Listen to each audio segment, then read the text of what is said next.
Hi hello ಸ್ಫೂರ್ತಿ academy ಶಿಕಾರಿಪುರದಿಂದ ನಾನ್ ನಿಮ್ Ramesh sir. ಸ್ನೇಹಿತರೆ, ನೆನಪಿರ್ಲಿ, ಇದು ಇಂಪಾರ್ಟೆಂಟ್ ಆಗಿರ್ತಕ್ಕಂತಹ ಮಧ್ಯಕಾಲೀನ ಭಾರತ ಇತಿಹಾಸದ ಒಂದು ಅದ್ಭುತವಾದಂತ ಸಂಚಿಕೆ, ಒಂದು ಮಹಾ ಸಂಚಿಕೆ ತರನ ಇದೆ. ಕಳೆದ ಟಿಇಟಿಯ ವಿಡಿಯೋದನ್ನ ತುಂಬಾ ಸಕ್ಸಸ್ಫುಲ್ ಆಗಿ ನೋಡಿದಿರಾ. ಎರಡನೇ ಟಿಇಟಿ ವಿಡಿಯೋ ಇದು. ಇಡೀ ಮಿಡವಲ್ ಹಿಸ್ಟ್ರಿಯನ್ನ ಒಂದ್ ಕಡೆ ತಂದ್ಕೊಡುವಂತ ಕೆಲಸ. ಪ್ರತಿ ಪಾಠದಲ್ಲಿ ಎಷ್ಟು ಪ್ರಶ್ನೆಗಳು ಬಂದಿದೆ ಅನ್ನೋದನ್ನ ಮೊದಲು ನೋಡ್ಕೊಳ್ಳಿ. ಆನಂತರ ಈ ವಿಡಿಯೋದಲ್ಲಿ ನಿಮ್ಗೆ ಮುಂದಿನ ಭಾಗದಲ್ಲಿ HSTR ಮತ್ತೆ GPSTR ಅಂತ ಒಂದು ಎಕ್ಸಾಮ್ಸ್ ಗಳು ಕಾಲ್ ಫಾರ್ಮ್ ಬಂದಾಗ ನಿಮ್ಗೆ ಇನ್ ಡೀಟೇಲ್ ಆಗಿ ಈ ಹಿಸ್ಟ್ರಿಯನ್ನ ಅರ್ಥ ಮಾಡಿಸೋ ಪ್ರಯತ್ನ ಮಾಡ್ತೀನಿ. ಟಿಇಟಿಗೆ ಬೇಕಾಗಿರೋದು ಕೇವಲ ಪಠ್ಯ ಪುಸ್ತಕಗಳನ್ನ ಮಾತ್ರ ಓದಿ. ಟಿಇಟಿ ಸಕ್ಸಸ್ ಆಗ್ಬೇಕು ಅಂತಂದ್ರೆ ನೀವು 6ನೇ ತರಗತಿಯಿಂದ ಹಿಡಿದು ಬಿಟ್ಟು 9ನೇ ತರಗತಿಯವರೆಗಿನ ಟೆಕ್ಸ್ಟ್ ಬುಕ್ ಗಳನ್ನ ಬಹಳ ನೀಟಾಗಿ ಓದಿ. ಬೇಕಾದ್ರೆ 10th ಕೂಡ ಓದ್ಕೊಳ್ಳಿ, ಯಾಕಂದ್ರೆ ಮಾಡರ್ನ್ ಇಂಡಿಯನ್ ಹಿಸ್ಟ್ರಿ 7th ಗೆ ಟಚ್ 10th ಇರುತ್ತೆ. ಹಂಗಾಗಿ ನಿಮ್ಗೆ ಟಿಇಟಿಗೆ ಕೇವಲ ಶಾಲಾ ಪಠ್ಯ ಪುಸ್ತಕಗಳಲ್ಲಿರುವ ಪ್ರಶ್ನೆಗಳನ್ನ ಮಾತ್ರ ಓದಿ. ಯಾಕೆಂದ್ರೆ ಟೆಕ್ಸ್ಟ್ ಬುಕ್ ಅಲ್ಲಿ ಇರುವಂತಹ ನ್ಯೂ ಸಿಲೆಬಸ್ ನ ಪ್ರಶ್ನೆಗಳೇ ಹೆಚ್ಚಾಗಿ ಬರ್ತವೆ. ಔಟ್ ಆಫ್ ಸಿಲೆಬಸ್ ನ ದೀರ್ಘಾವಧಿ ಪ್ರಶ್ನೆಗಳು ಯಾವುದು ಕೂಡ ಟಿಇಟಿ ನಲ್ಲಿ ಬರಲ್ಲ. ಬರೋದೆಲ್ಲ GPSTR HSTR ಗೆ ಬರುತ್ತೆ. ಹಂಗಾಗಿ ಸ್ಫೂರ್ತಿ ಅಕಾಡೆಮಿ ಕಾಣ್ತಾ ಇರುವಂತ QR ಕೋಡ್ ನ ಸ್ಕ್ಯಾನ್ ಮಾಡೋದ್ರ ಮುಖಾಂತರ ಚಾನಲ್ ನ ದೊಡ್ಡ ಮಟ್ಟಕ್ಕೆ ನೀವು ಹೆಲ್ಪ್ ಮಾಡ್ತೀರಾ ಅಂತ ಅನ್ಕೊಂಡಿದೀನಿ. ಬರುವ ಮುಂದಿನ GPSTR HSTR ಅಲ್ಲಿ ಗೆಲ್ಲೇಬೇಕು ಅನ್ನುವಂತ ಸಾಮರ್ಥ್ಯ ಇದ್ರೆ ರಮೇಶ್ ಸರ್ ವಿಡಿಯೋಗಳನ್ನ ಫಾಲೋ ಮಾಡಿ. ನಿಮ್ಮೆಲ್ಲ ಸ್ನೇಹಿತರಿಗೂ ಚಾನಲ್ ನ ಲಿಂಕ್ ನ ಶೇರ್ ಮಾಡಿ, ವಿಡಿಯೋ ಲಿಂಕ್ ಗಳನ್ನ ಶೇರ್ ಮಾಡಿ, ನಿಮ್ಮ ವಾಟ್ಸ್ಆಪ್ ಗ್ರೂಪ್ ಗಳಲ್ಲಿ ಶೇರ್ ಮಾಡೋದ್ರ ಮುಖಾಂತರ ನೀವು ಸಕ್ಸಸ್ ಮಾಡಬಹುದು. ಇವತ್ತಿನ ಮಧ್ಯಕಾಲೀನ ಭಾರತ ಇತಿಹಾಸದ ವಿಡಿಯೋ ತುಂಬಾ ಸ್ಪೆಷಲ್ ಆಗಿರುತ್ತೆ. ಕಂಟಿನ್ಯೂಟಿಯಾಗಿ ನೋಡಿ ಅಂತ ಹೇಳ್ತಾ ಬರೀ ನಮ್ಮ ವಿಡಿಯೋದಲ್ಲಿ ಇವತ್ತು ಏನಿದೆ ಅಂತ ಹೇಳಿ ನೋಡೋಣ. ಸ್ನೇಹಿತರೆ, ಇವತ್ತು ವೆರಿ ಇಂಟ್ರೆಸ್ಟಿಂಗ್ ಆಗಿರ್ತಕ್ಕಂಥ ಮ್ಯಾಟರ್ ಅಲ್ಲಿ ನಾವ್ ಇವತ್ತು ನೋಡ್ತಾ ಇದ್ದೀವಿ. ಟಿಇಟಿ ಸಮಾಜ ವಿಜ್ಞಾನದ ಟಾರ್ಗೆಟ್ ಅಲ್ಲಿ ಇವತ್ತು ಚಾಪ್ಟರ್ ವೈಸ್ ಅಲ್ಲಿ ನಾವು ಕಲಿಬೇಕಾಗಿರೋ ಮಧ್ಯಕಾಲೀನ ಭಾರತ ಇತಿಹಾಸವನ್ನು ನೋಡೋಣ. ಕಳೆದ ವಿಡಿಯೋದಲ್ಲಿ ಸಾಕಷ್ಟು ಎಂಟರ್ಟೈನ್ ಮಾಡಿದ್ದೀರಾ, ತುಂಬಾ ಅದ್ಭುತವಾದಂತ ವಿಡಿಯೋಗಳು. ಸೊ ಬನ್ನಿ, ಮಧ್ಯಕಾಲೀನ ಭಾರತ ಇತಿಹಾಸ ನೀವು ಓದ್ಬೇಕಾದ್ರೆ ನಮ್ಗೆ ಫಸ್ಟ್ ಟೈಮ್ ಸಿಗ್ತಕ್ಕಂಥದ್ದು ಈ ರಜಪೂತರ ಬಗ್ಗೆ ನಿಮ್ಗೆ ಇಲ್ಲಿ ಮಾಹಿತಿಗಳು ಸಿಗುತ್ತೆ. ರಜಪೂತರು ಅಂತಂದ್ರೆ ಇಲ್ಲಿ ನಮ್ಗೆ ಈ ಟೆಕ್ಸ್ಟ್ ಬುಕ್ ಅಲ್ಲಿ ಕೊಟ್ಟಿರೋದು ನಿಮ್ಗೆ ಗುರ್ಜರ ಪ್ರತಿಹಾರರು, ಪಾಲರು, ಚೌಹಾನರು ಮತ್ತೆ ಗುಹಿಲರು ಬಗ್ಗೆ ನಿಮ್ಗೆ ಕೊಟ್ಟಿರ್ತಾರೆ. ಉತ್ತರ ಭಾರತವನ್ನ ಆಳಿರ್ತಕ್ಕಂಥದ್ರಲ್ಲಿ ನಿಮ್ಗೆ ದೆಹಲಿ ಭಾಗದಲ್ಲಿ ಮತ್ತೆ ಗುರ್ಜರ ಪ್ರತಿಹಾರರು ಆಳ್ವಿಕೆ, ಕನೌಜ್ನ ಭಾಗದಲ್ಲಿ, ಗಹಡ್ವಾಲರ ಭಾಗದಲ್ಲಿ ಚಂದೇಲರು ಮತ್ತೆ ಚೌಹಾನರು, ಗುಹಿಲರು ಇವಿಷ್ಟು ಕೂಡ ನಿಮ್ಗೆ ಗುಜರಾತ್, ಮಾಳ್ವಾ ಮತ್ತು ದೆಹಲಿ ಈ ಪ್ರದೇಶದಲ್ಲಿ ಆಳ್ವಿಕೆ ಮಾಡಿರ್ತಕ್ಕಂಥ ವಿವರಗಳು ನಮ್ಗೆ ಇಲ್ಲಿ ಸಿಗ್ತಾ ಹೋಗುತ್ತೆ. ಹಂಗಾಗಿ ಗುರ್ಜರ ಪ್ರತಿಹಾರರಲ್ಲಿ ನೀವು ಚೆನ್ನಾಗಿ ತಿಳ್ಕೋಬೇಕು. ಪಾಲರಲ್ಲಿ, ಚೌಹಾನ್ರಲ್ಲಿ ಪೃಥ್ವಿರಾಜ್ ಚೌಹಾನ್ ಬಗ್ಗೆ, ಗುಹಿಲರಲ್ಲಿ ಕೂಡ ಒಂದು ವಿಚಾರಗಳು ಕೂಡ ನಿಮ್ಗೆ ಬರ್ತಾ ಹೋಗುತ್ತೆ. ನೋಡಿ, ಈ ಪ್ರಶ್ನೆ ರಜಪೂತರ ಬಗ್ಗೆ ಏನೇನ್ ಪ್ರಶ್ನೆ ಕೇಳಿದ್ದಾರೆ ಅಂತ ನೋಡೋಣ. ಫಸ್ಟ್ ಇಲ್ಲಿ ನಮ್ಗೆ ಇಂಪಾರ್ಟೆಂಟ್ ಲಲಿತಾದಿತ್ಯ ಮುಕ್ತ ಪೀಡನ, ಇದ್ರ ಬಗ್ಗೆನೂ ಕೂಡ ಕೇಳಿದ್ದಾರೆ. ಇಂಪಾರ್ಟೆಂಟ್, ಇದು ನೆನ್ಪಿಟ್ಕೊಳ್ಳಿ. ಲಲಿತಾದಿತ್ಯ ಮುಕ್ತ ಪೀಡನ ಬಗ್ಗೆ ಮಾಹಿತಿಯನ್ನು ಒದಗಿಸುವ ಪ್ರಮುಖ ಕೃತಿಗಳು ಅಂತಿದೆ. ಪ್ರಮುಖ ಕೃತಿಗಳಲ್ಲಿ ನಮ್ಗೆ ರಾಜತರಂಗಿಣಿ ಮತ್ತೆ ತಾರಿಕ್ ಇ ಹಿಂದ್ ಇದು ನಮ್ಗೆ ಕೊಡುತ್ತೆ, ನೆನ್ಪಿಟ್ಕೊಳ್ಳಿ. ಅದಕ್ಕಿಂತ ಮುಂಚೆ ಇಲ್ಲಿ ಪೃಥ್ವಿರಾಜರ ಸೋ ಬರುತ್ತಲ್ಲ, ಇದು ಇಂಪಾರ್ಟೆಂಟ್ ನಮ್ಗೆ. ಪೃಥ್ವಿರಾಜ್ ಚೌಹಾಣ್ ಆಸ್ಥಾನ ಕವಿ ಪೃಥ್ವಿರಾಜ ರಾಸೋ ಅನ್ನೋ ಕೃತಿ ಬರೀತಾನೆ, ಚಾಂದ್ ಬರ್ದಾಯಿ. ಮುದ್ರಾ ರಾಕ್ಷಸ ನಿಮ್ಗೆ ಮೌರ್ಯರ ಕಾಲಕ್ಕೆ ಸಂಬಂಧಪಟ್ಟದ್ದಿದು. ಗುಪ್ತರ ಕಾಲದಲ್ಲಿ ರಚನೆ ಆಗಿದ್ರು ಕೂಡ ಮೌರ್ಯರ ಬಗೆಗಿನ, ಅಂದ್ರೆ ವಿಶಾಖದತ್ತನ ಮುದ್ರಾ ರಾಕ್ಷಸ ಚಂದ್ರಗುಪ್ತ ಮೌರ್ಯನ ವಂಶವಾಹಿನಿಗಳ ಬಗ್ಗೆ ಇದು ನಮ್ಗೆ ಹೇಳುತ್ತೆ. ಇನ್ನು ಬಾಬರ್ನಾಮ ನಿಮ್ಗೆ ಮೊಘಲರ ಕಾಲದಲ್ಲಿ ರಚನೆ ಆಗುತ್ತೆ, ಬಾಬರ್ನ ಆತ್ಮಕಥೆ ಅದು. ಐನಿ ಅಕ್ಬರಿ ಏನ್ ಬರುತ್ತೆ, ಇದು ಐನಿ ಅಕ್ಬರಿಯಲ್ಲಿ ಇಂಪಾರ್ಟೆಂಟ್ ಆದಂತ ಮಾಹಿತಿ ಅಂತಂದ್ರೆ ಅದನ್ನ ಅಬುಲ್ ಫಜಲ್ ಬರ್ದಿರ್ತಕ್ಕಂಥ ಕೃತಿ ಅಕ್ಬರ್ನ ಕಾಲಕ್ಕೆ. ಇನ್ನು ಇಂಡಿಕಾ ಬಂದ್ಬಿಟ್ರೆ ನಿಮ್ಗೆ ಮೆಗಾಸ್ತಾನಿಸ್ ನ ಇಂಡಿಕಾ ಕೃತಿ. ದೀಪವಂಶ, ಮಹಾವಂಶ ಇವು ಕೂಡ ಸಿಲೋನ್ನ ಪ್ರಮುಖವಾದಂತಹ, ಅಂದ್ರೆ ಶ್ರೀಲಂಕಾದ ಪ್ರಮುಖವಾಗಿರ್ತಕ್ಕಂಥ ಬೌದ್ಧ ಕೃತಿ ಅಂತನೂ ಕೂಡ ಇವನ್ನ ಹೇಳಬಹುದು. ಅದೇ ದೀಪವಂಶ ಮತ್ತೆ ಮಹಾವಂಶ ಕೃತಿಗಳು ಏನಿದ್ದಾವಲ್ಲ, ಈ ಮಹಾವಂಶ ಕೃತಿನೇ ಅಶೋಕನ ಬಗ್ಗೆ ನಮ್ಗೆ ಎಕ್ಸ್ಪ್ಲೇನ್ ಮಾಡುತ್ತೆ. ಏನಂತ, ಅವನು ಚಂಡಾಶೋಕ ಅಂತ. ಚಂಡಾಶೋಕ ಅಂದ್ರೆ ತನ್ನ ಸಹೋದರರನ್ನ ಕೊಂದು ಅಧಿಕಾರಕ್ಕೆ ಬಂದ ಅಂತ ಏನ್ ಹೇಳತ್ತಲ್ಲ, 99 ಜನ ಸಹೋದರನ ಕೊಂದು ಅಶೋಕ ಅಧಿಕಾರಕ್ಕೆ ಬಂದ ಅನ್ನೋದು ಯಾವ್ದು ಹೇಳತ್ತೆ ನಮ್ಗೆ ಅಂದ್ರೆ ಮಹಾವಂಶ ಹೇಳತ್ತೆ ಅಂತ. ಇದು ನಮ್ಗೆ ಇಂಪಾರ್ಟೆಂಟ್ ಆಗತ್ತೆ. ಇದು ನಮ್ಗೆ ರಜಪೂತರಿಗಿಂತ ಇದು ಕಾರ್ಕೋಟ ಸಾಮ್ರಾಜ್ಯ, ಕಾಶ್ಮೀರದ ಬಗ್ಗೆ ಈ ಪ್ರಶ್ನೆ ನಮ್ಗಿಲ್ಲಿ ಬಂದಿದೆ. ಓಕೆ, ಹಂಗಾಗಿ ಈ ಲಲಿತಾದಿತ್ಯ ಮುಕ್ತ ಪೀಡನ ಅನ್ನುವಂಥದ್ದನ್ನ ನೀವು ಓದಬೇಕು ಅಂತಂದ್ರೆ 6th ಮತ್ತೆ 9th ಸ್ಟ್ಯಾಂಡರ್ಡ್ ಬುಕ್ ಅನ್ನ ನೀವು ಓದಬೇಕಾಗತ್ತೆ. ಲಲಿತಾದಿತ್ಯ ಮುಕ್ತ ಪೀಡನ, ಲಲಿತಾದಿತ್ಯನ ಆಸ್ಥಾನ ಕವಿಯಾಗಿದ್ದವನೇ ಈ ಕಲ್ಲಣನ ಗ್ರಂಥ ರಾಜತರಂಗಿಣಿ ಮಧ್ಯ ಭಾರತದ ಇತಿಹಾಸವನ್ನು ಕೊಡುವಂತ ಮೊಟ್ಟ ಮೊದಲ ಐತಿಹಾಸಿಕ ಕೃತಿ ಅಂತ ಕೂಡ ಇದನ್ನ ಕರೀತಾರೆ. ಲಲಿತಾದಿತ್ಯ ಬಹಳಷ್ಟು ವಿವರಗಳಿದೆ. ಮತ್ತೆ ಅಲ್ಬೆರೂನಿ ನಿಮಗೆ ಗೊತ್ತಿರಲಿ, ಮೊಹಮ್ಮದ್ ಗಜ್ನಿಯ ಜೊತೆ ಭಾರತಕ್ಕೆ ಬಂದವನು ಇವನು. ಅಲ್ಬೆರೂನಿ ತಾರಿಕ್ ಇ ಹಿಂದ್ ಅಂತ ಅಂದ್ರೆ ಮೊಟ್ಟ ಮೊದಲ ಅರಬ್ ಕೃತಿ, ಭಾರತದ ಬಗ್ಗೆ ವಿವರಣೆ ಮಾಡ್ತಕ್ಕಂಥ ಮೊಟ್ಟ ಮೊದಲ ಅರಬ್ ಕೃತಿ ಯಾವುದು ಅಂತಂದ್ರೆ ಅದು ತಾರಿಕ್ ಇ ಹಿಂದ್. ಅದರಲ್ಲಿ ಲಲಿತಾದಿತ್ಯನ ಸಾಧನೆಗಳನ್ನು ಕೂಡ ಮುಕ್ತವಾಗಿ ಹೇಳುತ್ತೆ. ಮುಂದೆ ಕನ್ಯಾಕುಬ್ಜ ಅಂದ್ರೆ ಇವತ್ತಿನ ಕನೋಜ್ ಪ್ರಾಂತ್ಯದಲ್ಲಿ ಯಶೋವರ್ಮನನ್ನ ಯುದ್ಧದಲ್ಲಿ ಸೋಲಿಸಿ ತನ್ನ ಪರಾಕ್ರಮ ಮೆರೆದನು. ಕಾಬೂಲ್ ಪ್ರಾಂತ್ಯವನ್ನು ಆಳುತ್ತಿದ್ದಂತ ಶಾಹಿ ವಂಶಸ್ಥರನ್ನು ಕೂಡ ಸೋಲಿಸಿ ಆ ಪ್ರದೇಶದಲ್ಲಿ ತನ್ನ ಆಧಿಪತ್ಯವನ್ನ ಸಾಧಿಸನು. ವಿಂಧ್ಯಾಚಲದ ಬಹಳಷ್ಟು ರಾಜರ ಜೊತೆ ಹೋರಾಡಿದ ಅನ್ನೋದು ಕೂಡ ನಮ್ಗೆ ಇಲ್ಲಿ ಹೇಳುತ್ತೆ. ಇಂಪಾರ್ಟೆಂಟ್ ನೆನ್ಪಿಟ್ಕೊಳ್ಳಿ. ಲಲಿತಾದಿತ್ಯ ಮುಕ್ತ ಪೀಡನ ಇದು ರಾಜತರಂಗಿಣಿ ಕೃತಿ ಕಲ್ಲಣ, ಮತ್ತೆ ಅಲ್ಬೆರೂನಿ ತಾರಿಕ್ ಇ ಹಿಂದ್ ಅರಬ್ಬರ ಮೊದಲ ಕೃತಿ, ಭಾರತದ ಮಧ್ಯಕಾಲೀನ ಇತಿಹಾಸದ ಮೊದಲ ಕೃತಿ ಅಂತ ಕೂಡ ಇವೆರಡು ನೆನ್ಪಿಟ್ಕೊಳ್ಳಿ. ಇನ್ನು ಡೀಟೇಲ್ ವಿಡಿಯೋಗಳು ನಿಮ್ಗೆ ನೆಕ್ಸ್ಟ್ GPSTR HSTR ಗೆ ಅದು ನಾನು ಮಾಡ್ತೀನಿ. ಸೊ ನೆಕ್ಸ್ಟ್ ಬರೋಣ, ರಜಪೂತ್ರ ಬಗ್ಗೆ ಮುಂದಿನ ಪ್ರಶ್ನೆ ಕೇಳಿದಾರೆ ನೋಡಿ. ಬಾಲರಾಮಾಯಣ 2023ರಲ್ಲಿ ಬಾಲರಾಮಾಯಣ ಮತ್ತೆ ಕರ್ಪೂರ ಮಂಜರಿ ನಾಟಕಗಳನ್ನ ರಚಿಸಿದವರು ಯಾರು ಅಂತ. ಇದು ರಾಜಶೇಖರ ಬರೆದಂತಹ ಕರ್ಪೂರ ಮಂಜರಿ ಮತ್ತೆ ಬಾಲರಾಮಾಯಣ ಕೃತಿಗಳು ನೆನಪಿಟ್ಕೊಳ್ಳಿ. ಮಹೇಂದ್ರ ಪಾಲ ಬರ್ತಕ್ಕಂಥ ಪಾಲ ವಂಶಸ್ಥರಲ್ಲಿ ಹೇಮಚಂದ್ರ ಬರ್ತಕ್ಕಂಥದ್ದು ಕೂಡ ಇಂಪಾರ್ಟೆಂಟ್. ಖ್ಯಾತ ಜೈನ ಪಂಡಿತ ಹೇಮಚಂದ್ರ. ಓಕೆ, ಸೊ ಇವನು ಬರೆದದ್ದು ದೇಶಿ ನಾಮಮಾಲ. ಇದು ಒಂದು ಪ್ರಾಕೃತ ಭಾಷೆಯ ಒಂದು ಡಿಕ್ಷನರಿ, ನಿಘಂಟು. ನೆನ್ಪಿಟ್ಕೊಳ್ಳಿ, ಇಂಪಾರ್ಟೆಂಟ್ ಇದು. ಪ್ರಾಕೃತ ಭಾಷೆಯ ನಿಘಂಟು ಕೃತಿ ಯಾವುದು ಅಂತ ಕೇಳಿದ್ರೆ ಅದು ನಮ್ಗೆ ದೇಶಿ ನಾಮಮಾಲ ಅಂತ ಬರುತ್ತೆ. ಹಾಗೇನೆ ಭವಭೂತಿ ಇಂಪಾರ್ಟೆಂಟ್. ಸಂಸ್ಕೃತದಲ್ಲಿ ಮಾಲತಿ ಮಾಧವ ಮತ್ತೆ ಉತ್ತರ ರಾಮಚರಿತ, ಮಹಾವೀರ ಚರಿತ ಅಂತ ಬರೀತಾನೆ. ಅವನೊಬ್ಬ ಜೈನ ಕೃತಿಗಳಲ್ಲಿ ಇಂಪಾರ್ಟೆಂಟ್ ಆಗಿರೋದು ಮಹಾವೀರ ಚರಿತ ಕೂಡ ಕಾವ್ಯಗಳನ್ನ ಬರೀತಾರೆ. ಇನ್ನು ನಿಮ್ಗೆ ಪ್ರತಿಹಾರರ ಮಿಹಿರ ಭೋಜನ ಆಸ್ಥಾನಕ್ಕೆ ಭೇಟಿ ನೀಡಿದಂತ ಅರಬ್ ಪ್ರವಾಸಿಗರು ಅಂತ ಕೇಳ್ತಾರೆ. ಅದು ಸುಲೈಮಾನ್ ಮತ್ತೆ ಅಲ್ ಮಸೂದ್. ನೆನ್ಪಿಟ್ಕೊಳ್ಳಿ, ಸುಲೈಮಾನ್ ಇವನು ಮತ್ತೆ ಅಲ್ ಮಸೂದ್. ಇದೇ ಸುಲೈಮಾನ್ ರಾಷ್ಟ್ರಕೂಟರ ಅಭೋಗ ವರ್ಷನ ಆಸ್ಥಾನಕ್ಕೂ ಕೂಡ ಭೇಟಿ ನೀಡಿರ್ತಾನೆ. ಜಗತ್ತಿನ 4 ಪ್ರಸಿದ್ಧ ರಾಜರುಗಳನ್ನ ನಾನು ಪಟ್ಟಿ ಮಾಡೋದಾದ್ರೆ ಅದರಲ್ಲಿ ನೀನು ಒಬ್ಬ ಅಂತೇಳಿ ಸುಲೈಮಾನ್ ಅವನು ಹೇಳಿದ್ದ. ಓಕೆ, ಅಲ್ ಮಸೂದ್ ಕೂಡ ಬರ್ತಾನೆ. ಸೊ ಇವರು ಪ್ರತಿಹಾರರ ಮಿಹಿರ ಭೋಜನ ಆಸ್ಥಾನಕ್ಕೆ, ರಾಷ್ಟ್ರಕೂಟರ ಅಮೋಘ ವರ್ಷ ನೃಪತುಂಗನ ಆಸ್ಥಾನಕ್ಕೂ ಕೂಡ ಭೇಟಿ ನೀಡಿದಂತವನು. ಓಕೆ, ಸೊ ಇದು ಕೂಡ. ಮತ್ತೆ ನಮ್ಗೆ ಅದೇ ಒಂದು ರಜಪೂತ್ರ ಕಾಲದಲ್ಲಿ ರಚನೆಯಾದಂತ ಕೃತಿಗಳು ಟೆಕ್ಸ್ಟ್ ಬುಕ್ ಅಲ್ಲಿ ಏನಿದೆ ಅದನ್ನ ನೋಡ್ಕೊಳ್ಳಿ.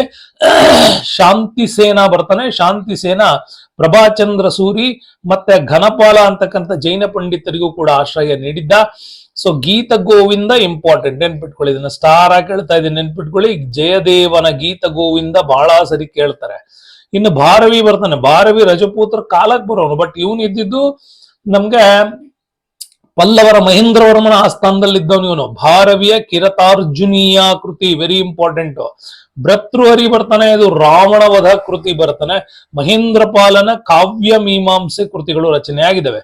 ನಾಟಕಗಳಲ್ಲಿ ವೆರಿ ಇಂಪಾರ್ಟೆಂಟ್ ಆದಂತ ಬಾಲರಾಮಾಯಣ ಮತ್ತೆ ಕರ್ಪೂರ ಮಂಜರಿ ಇಂಪಾರ್ಟೆಂಟ್.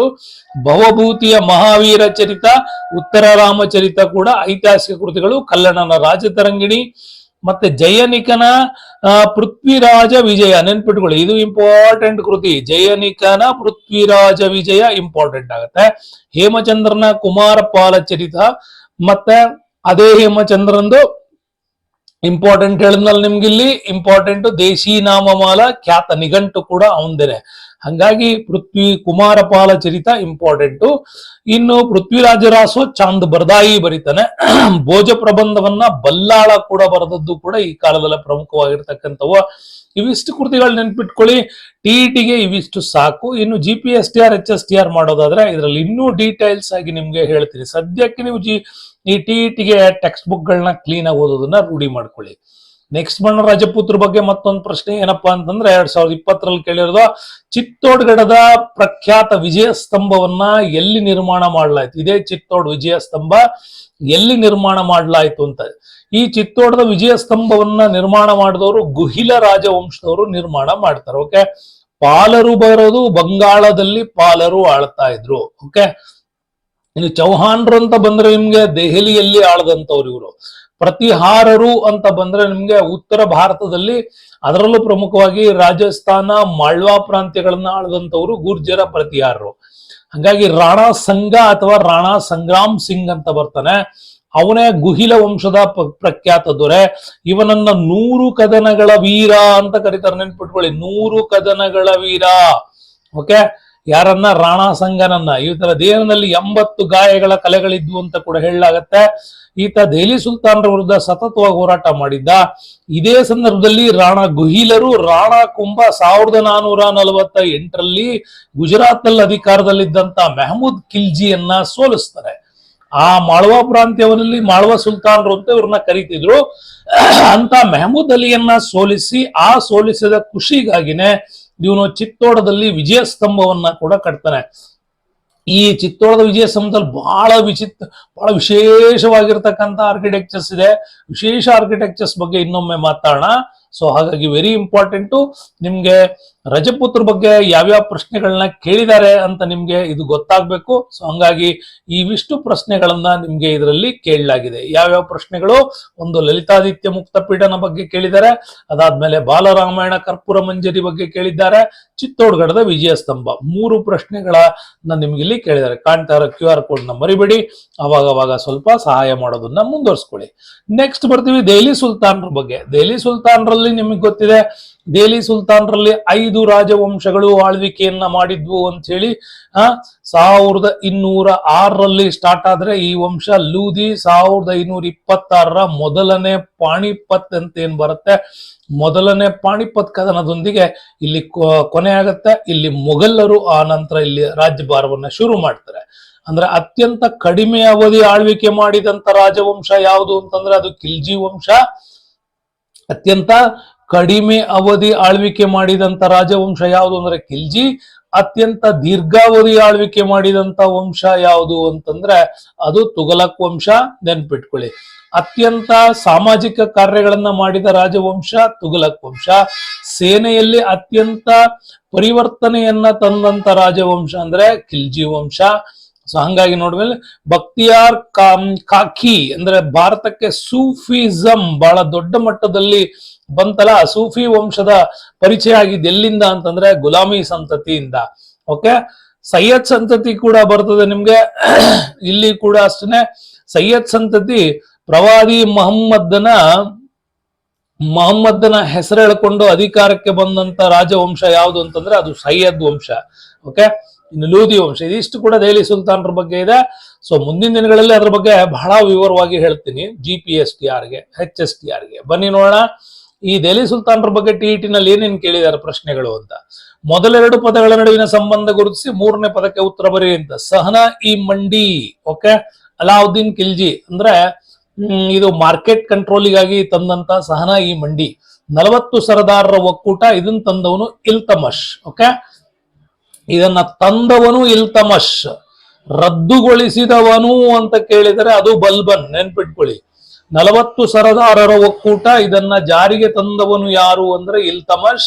ಯಾಕೆಂದ್ರೆ ಈತನು ಕೂಡ ಅಷ್ಟೇ ಅಧಿಕಾರಕ್ಕೆ ಬರಬೇಕಾದ್ರೆ ಅಧಿಕಾರದಲ್ಲಿ ಇವನನ್ನ ವಿರೋಧ ಮಾಡಬಾರದು ಅನ್ನೋ ಕಾರಣಕ್ಕಾಗಿ, ಮತ್ತೆ ತುರ್ಕಿಯ ಜನರನ್ನ ಭಾರತದಲ್ಲಿ ನೇಮಕ ಮಾಡಬೇಕು ಅನ್ನೋ ಕಾರಣಕ್ಕಾಗಿ 40 ಜನರ ಒಕ್ಕೂಟವನ್ನ ಜಾರಿಗೆ ತರ್ತಾನೆ ಇಲ್ತಮಶ್. ಅದನ್ನ ರದ್ದುಗೊಳಿಸಿದವನು ಗಿಯಾಸುದ್ದೀನ್ ಬಲ್ಬನ್. ಯಾಕೆಂತಂದ್ರೆ ಇವನ್ಗೆ ದೈವತ್ವದ ಅಧಿಕಾರ ಪದ್ಧತಿಯನ್ನ ಜಾರಿಗೆ ತಂದವನು ಇವನೇ.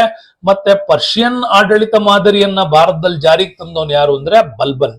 ಓಕೆ, ದ್ವಂದ್ವಗಳ ಮಿಶ್ರಣ ಅಂತ ಕರಿತೀವಿ. ಮೊಹಮ್ಮದ್ ಬಿನ್ ತೊಗಲಕ್ ಕುತುಬುದ್ದೀನ್ ಐಬಕ್ ದೆಹಲಿ ರಾಜವಂಶವನ್ನ ಸ್ಥಾಪನೆ ಮಾಡ್ತಾನೆ. ಇವನು ಯಾರು ಅಂತಂದ್ರೆ ಮೊಹಮ್ಮದ್ ಗೋರಿಯ ದಂಡನಾಯಕ. ಓಕೆ, ಮೊಹಮ್ಮದ್ ಗೋರಿಯ ನಿಷ್ಠಾವಂತ ಗುಲಾಮ. ಹಂಗಾಗಿ ಇಲ್ಲಿ ಗುಲಾಮಿ ರಾಜವಂಶವನ್ನ ಸ್ಥಾಪನೆ ಮಾಡಿದಂತ ಕೀರ್ತಿ ಕುತುಬುದ್ದೀನ್ ಐಬಕ್ಗೆ ಸಲ್ಲತ್ತೆ. ಓಕೆ, ಇಲ್ಲಿ ನಮ್ಗೆ ಅದನ್ನೇ ಇಲ್ತಮಶ್ ತನ್ನ ರಾಜ್ಯವನ್ನ ಇಕ್ತಾಗಳಾಗಿ ನೇಮಕ ಮಾಡಿದ್ದ. ಇವುಗಳ ನಿರ್ವಹಣೆಗಾಗಿ ಇಕ್ತಾದಾರ್ ಅನ್ನುವಂತ ಆಫೀಸರ್ಗಳನ್ನ ನೇಮಕ ಮಾಡಿದ್ದ.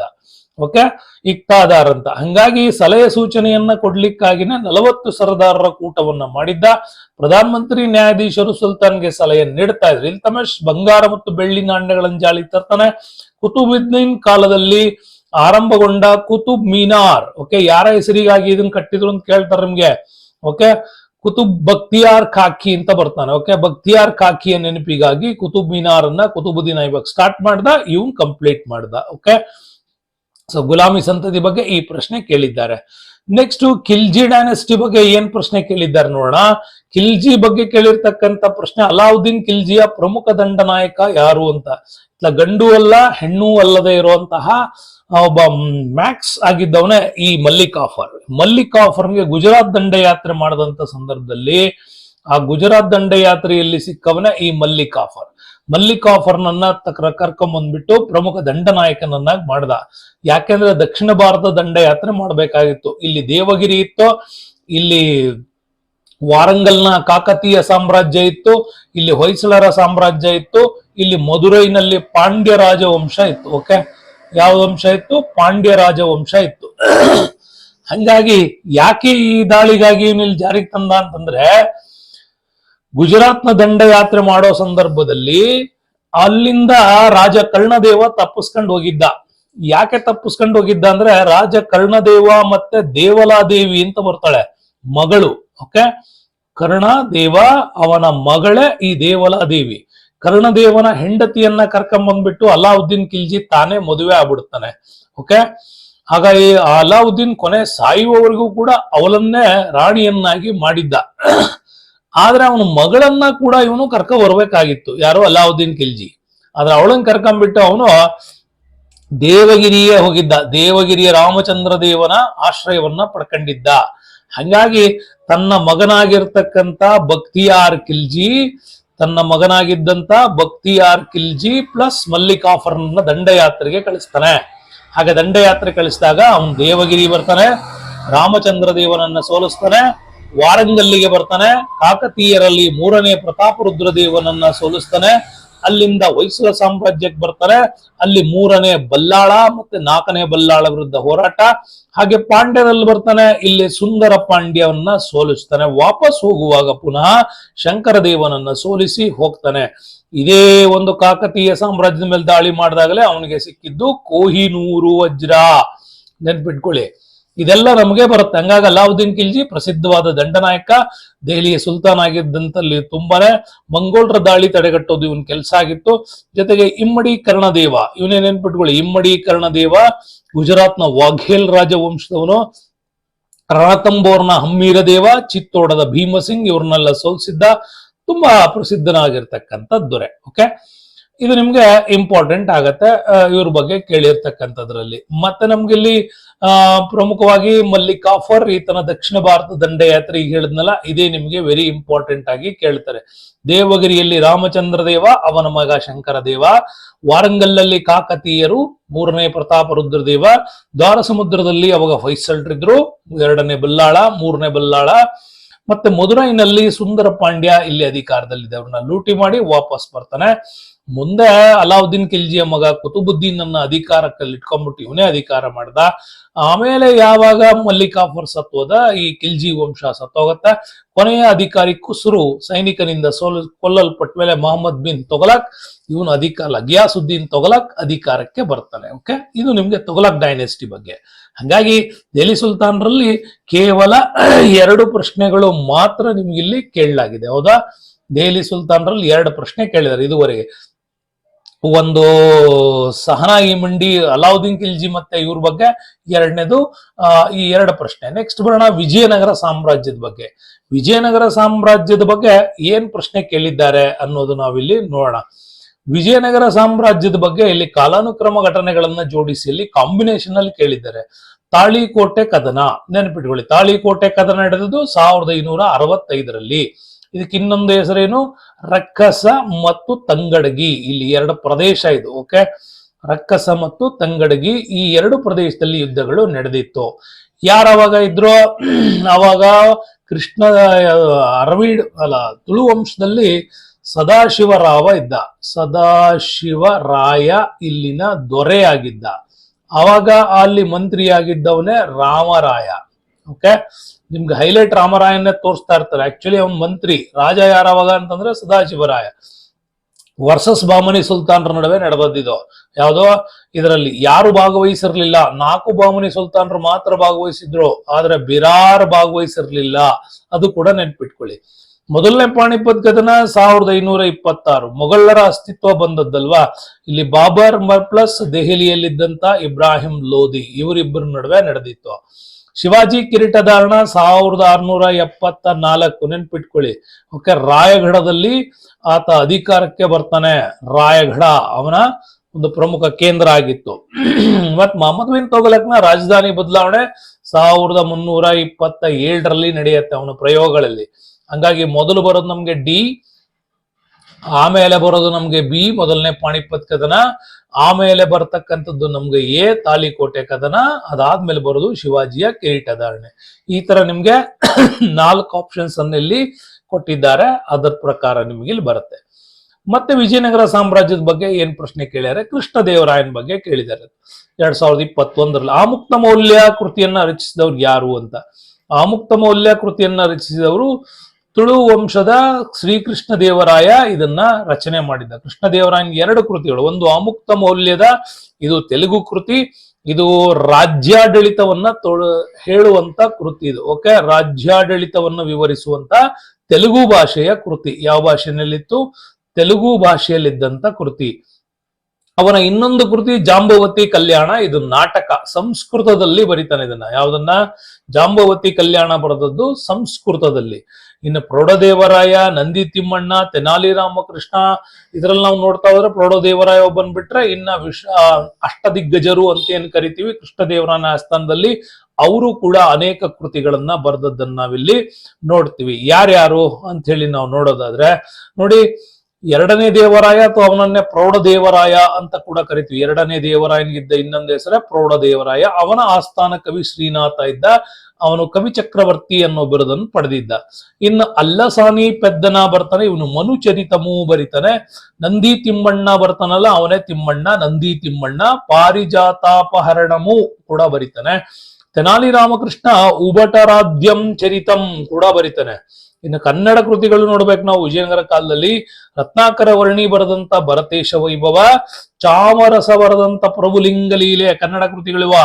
ಕುಮಾರವ್ಯಾಸನ ಕರ್ನಾಟ ಭಾರತ ಕಥಾಮಂಜರಿ, ಇದು ಕುಮಾರವ್ಯಾಸ ಕಂಪ್ಲೀಟ್ ಬರೀಲಿಲ್ಲ, ಲಾಸ್ಟ್ ಚಾಪ್ಟರ್ ನ ಮುಂದೆ ನಂದಿ ತಿಮ್ಮಣ್ಣ ಕಂಪ್ಲೀಟ್ ಮಾಡ್ದ ಅಂತ ಕೂಡ ಹೇಳ್ತಾರೆ.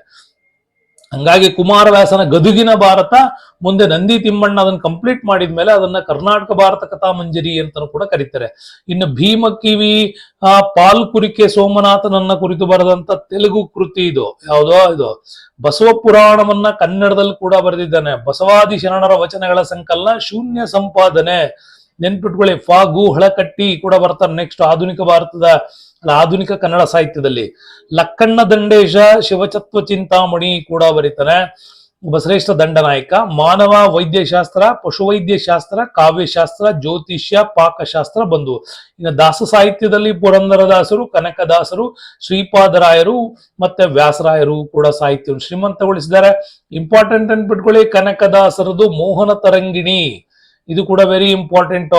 ಇದನ್ನ ನಮ್ಗೆ ಕೃಷ್ಣಾ ನದಿಯ ವಿವರಗಳನ್ನೊಳಗೊಂಡಂತಹ ಕನಕದಾಸರ ಕೃತಿ ಯಾವುದು ಅಂತ ಕೇಳಿದರೆ, ಕೃಷ್ಣಾ ನದಿಯನ್ನ ಒಬ್ಬ ಸ್ತ್ರೀಗೆ ಹೋಲಿಸ್ಬಿಟ್ಟು ಬರದಂತ ಮೋಹನ ತರಂಗಿಣಿ ಕೃತಿ ಇದು ಕನಕದಾಸರದ್ದು. ಇನ್ನು ನಳಚರಿತ್ರೆ, ಹರಿಭಕ್ತ ಸಾರ, ಇದು ನೆನ್ಪಿಟ್ಕೊಳ್ಳಿ. ರಾಮ ಧಾನ್ಯ ಚರಿತೆ, ಇದು ಧ್ಯಾನ ಅಲ್ಲ, ರಾಮ ಧಾನ್ಯ ಚರಿತೆ. ಅಕ್ಕಿ ಮತ್ತು ಭತ್ತ ಮತ್ತು ರಾಗಿ ನಡುವಿನ ಜಗಳ ಇದು, ಯಾರು ಶ್ರೇಷ್ಠರು ಅನ್ನೋದಕ್ಕೆ ಬರೀತಾರೆ. ಹಾಗಾಗಿ ರಾಮ ಧಾನ್ಯ ಚರಿತೆ ಇದು ಯಾರ್ದು? ಕನಕದಾಸರದು. ಇವೆಲ್ಲ ವಿಜಯನಗರ ಕಾಲದಲ್ಲಿ ರಚನೆಯಾದಂತ ಕೃತಿಗಳು. ಟಿಇಟಿಗೆ ಸಂಬಂಧಪಟ್ಟಂಗೆ ನೀವು ಇದನ್ನ ಇಂಪಾರ್ಟೆಂಟ್ ಆಗಿ ನೋಡ್ಕೋಬೇಕಾಗತ್ತೆ. ಕುಮಾರವ್ಯಾಸನ ನಾರಾಯಣಪ್ಪ ರಾಸಾವೇಶದಿಂದ ಕೂಡಿದ ಕರ್ನಾಟಕ ಭಾರತ ಕಥಾಮಂಜರಿ ಇಂಪಾರ್ಟೆಂಟ್ ಈಗ ಹೇಳಿದೆ. ರಾಮರಸನ ಪ್ರಭುಲಿಂಗ ಲೀಲೆ, ಅಲ್ಲಮ್ಮ ಪ್ರಭು ಚರಿತ್ರೆ, ಇವೆಲ್ಲ ಇಂಪಾರ್ಟೆಂಟ್ ನೋಡಿ. ಹಂಗಾಗಿ ನಿಮ್ಗೆ ವಿಜಯನಗರ ಸಾಮ್ರಾಜ್ಯದ ಬಗ್ಗೆ ಇಲ್ಲಿ ಯಾವ್ಯಾವ ಪ್ರಶ್ನೆ ಕೇಳಿದ್ದಾರೆ ಅಂತಂದ್ರೆ, ನಮ್ಗೆ 2 ಪ್ರಶ್ನೆ ಇದುವರೆಗೂ ಕೇಳಿರೋದು 2015ರಲ್ಲಿ ಕಾಲಾನುಕ್ರಮದಲ್ಲಿ. ಅದಾದ್ಬಿಟ್ರೆ ಆಮುಕ್ತ ಮೌಲ್ಯ, ಇವೆರಡು ವಿಜಯನಗರ ಸಾಮ್ರಾಜ್ಯದ ಬಗ್ಗೆ ಪ್ರಶ್ನೆಗಳು ಬಂದಿದೆ. ನೆನಪಿರ್ಲಿ, ಕಾಣ್ತಾರೆ. QR ಕೋಡ್ ನ ಸ್ಕ್ಯಾನ್ ಮಾಡಿ ಚಾನಲ್ ನ ಡೆವಲಪ್ಮೆಂಟ್ ಗೆ ಹೆಲ್ಪ್ ಮಾಡಿ. ಸೊ ಬನ್ನಿ ನೆಕ್ಸ್ಟ್ ಮೊಘಲರ ಬಗ್ಗೆ ಏನೇನು ಪ್ರಶ್ನೆಗಳು ಕೇಳಿದ್ದಾರೆ ಅಂತ ನೋಡೋಣ. ಮೊಘಲರಲ್ಲಿ ವೆರಿ ಇಂಪಾರ್ಟೆಂಟ್ ಆಗಿ ಅನೇಕ ಪ್ರಶ್ನೆಗಳು ಕೂಡ ಬರ್ತಿರ್ತವೆ, ನೀವು ನೋಡ್ಬೇಕು. ಮೊಘಲ್ ವಂಶದ ಸ್ಥಾಪಕ ಬಾಬರ್, ಬಾಬರ್ ನಂತರ ಅವನ ಮಗ ಮಧ್ಯದಲ್ಲಿ ಬರೋನು ಹುಮಾಯೂನ್. ಓಕೆ, ಹುಮಾಯೂನ್ ಅಧಿಕಾರಕ್ಕೆ ಬರ್ತಾರೆ. ಹುಮಾಯೂನ್ ನಂತರ ಅಕ್ಬರ್, ಅಕ್ಬರ್ ನಂತರ ಬಂದವನು ಜಹಾಂಗೀರ್, ನೆನ್ಪಿಟ್ಕೊಳ್ಳಿ, ಅಕ್ಬರ್ ನಂತರ ಜಹಾಂಗೀರ್. ನೆಕ್ಸ್ಟ್ ಜಹಾಂಗೀರ್ ನಂತರ ಬಂದವನು ಶಹಜಹಾನ್ ಬರ್ತಾನೆ. ಅದಾದ ನಂತರ ಔರಂಗಜೇಬ. ಅಲ್ಲಿಗೆ 1707ಕ್ಕೆ ಮೊದಲ ಹಂತದ ಅಂದ್ರೆ ಫಸ್ಟ್ ಇಂಟರ್ವೆಲ್ ಅಂತ ಏನ್ ಕರಿತೀವಲ್ಲ, ಫಸ್ಟ್ ಇಂಟರ್ವೆಲ್ ಅಲ್ಲಿ ಔರಂಗಜೇಬ್ ಕೊಲೆಯೊಂದಿಗೆ ಇಲ್ಲಿ ಕ್ಲೋಸ್ ಆಗತ್ತೆ. ಆಮೇಲೆ ಎರಡನೇ ಹಂತದಲ್ಲಿ 1707ರಿಂದ 1857 ಎರಡನೇ ಬಹದ್ದೂರ್ ಶಾ ಜಾಫರ್ ಅಂತ ಬರ್ತಾನೆ. ಅವನು ಕೊನೆಯ ಮೊಘಲ್ ದೊರೆ.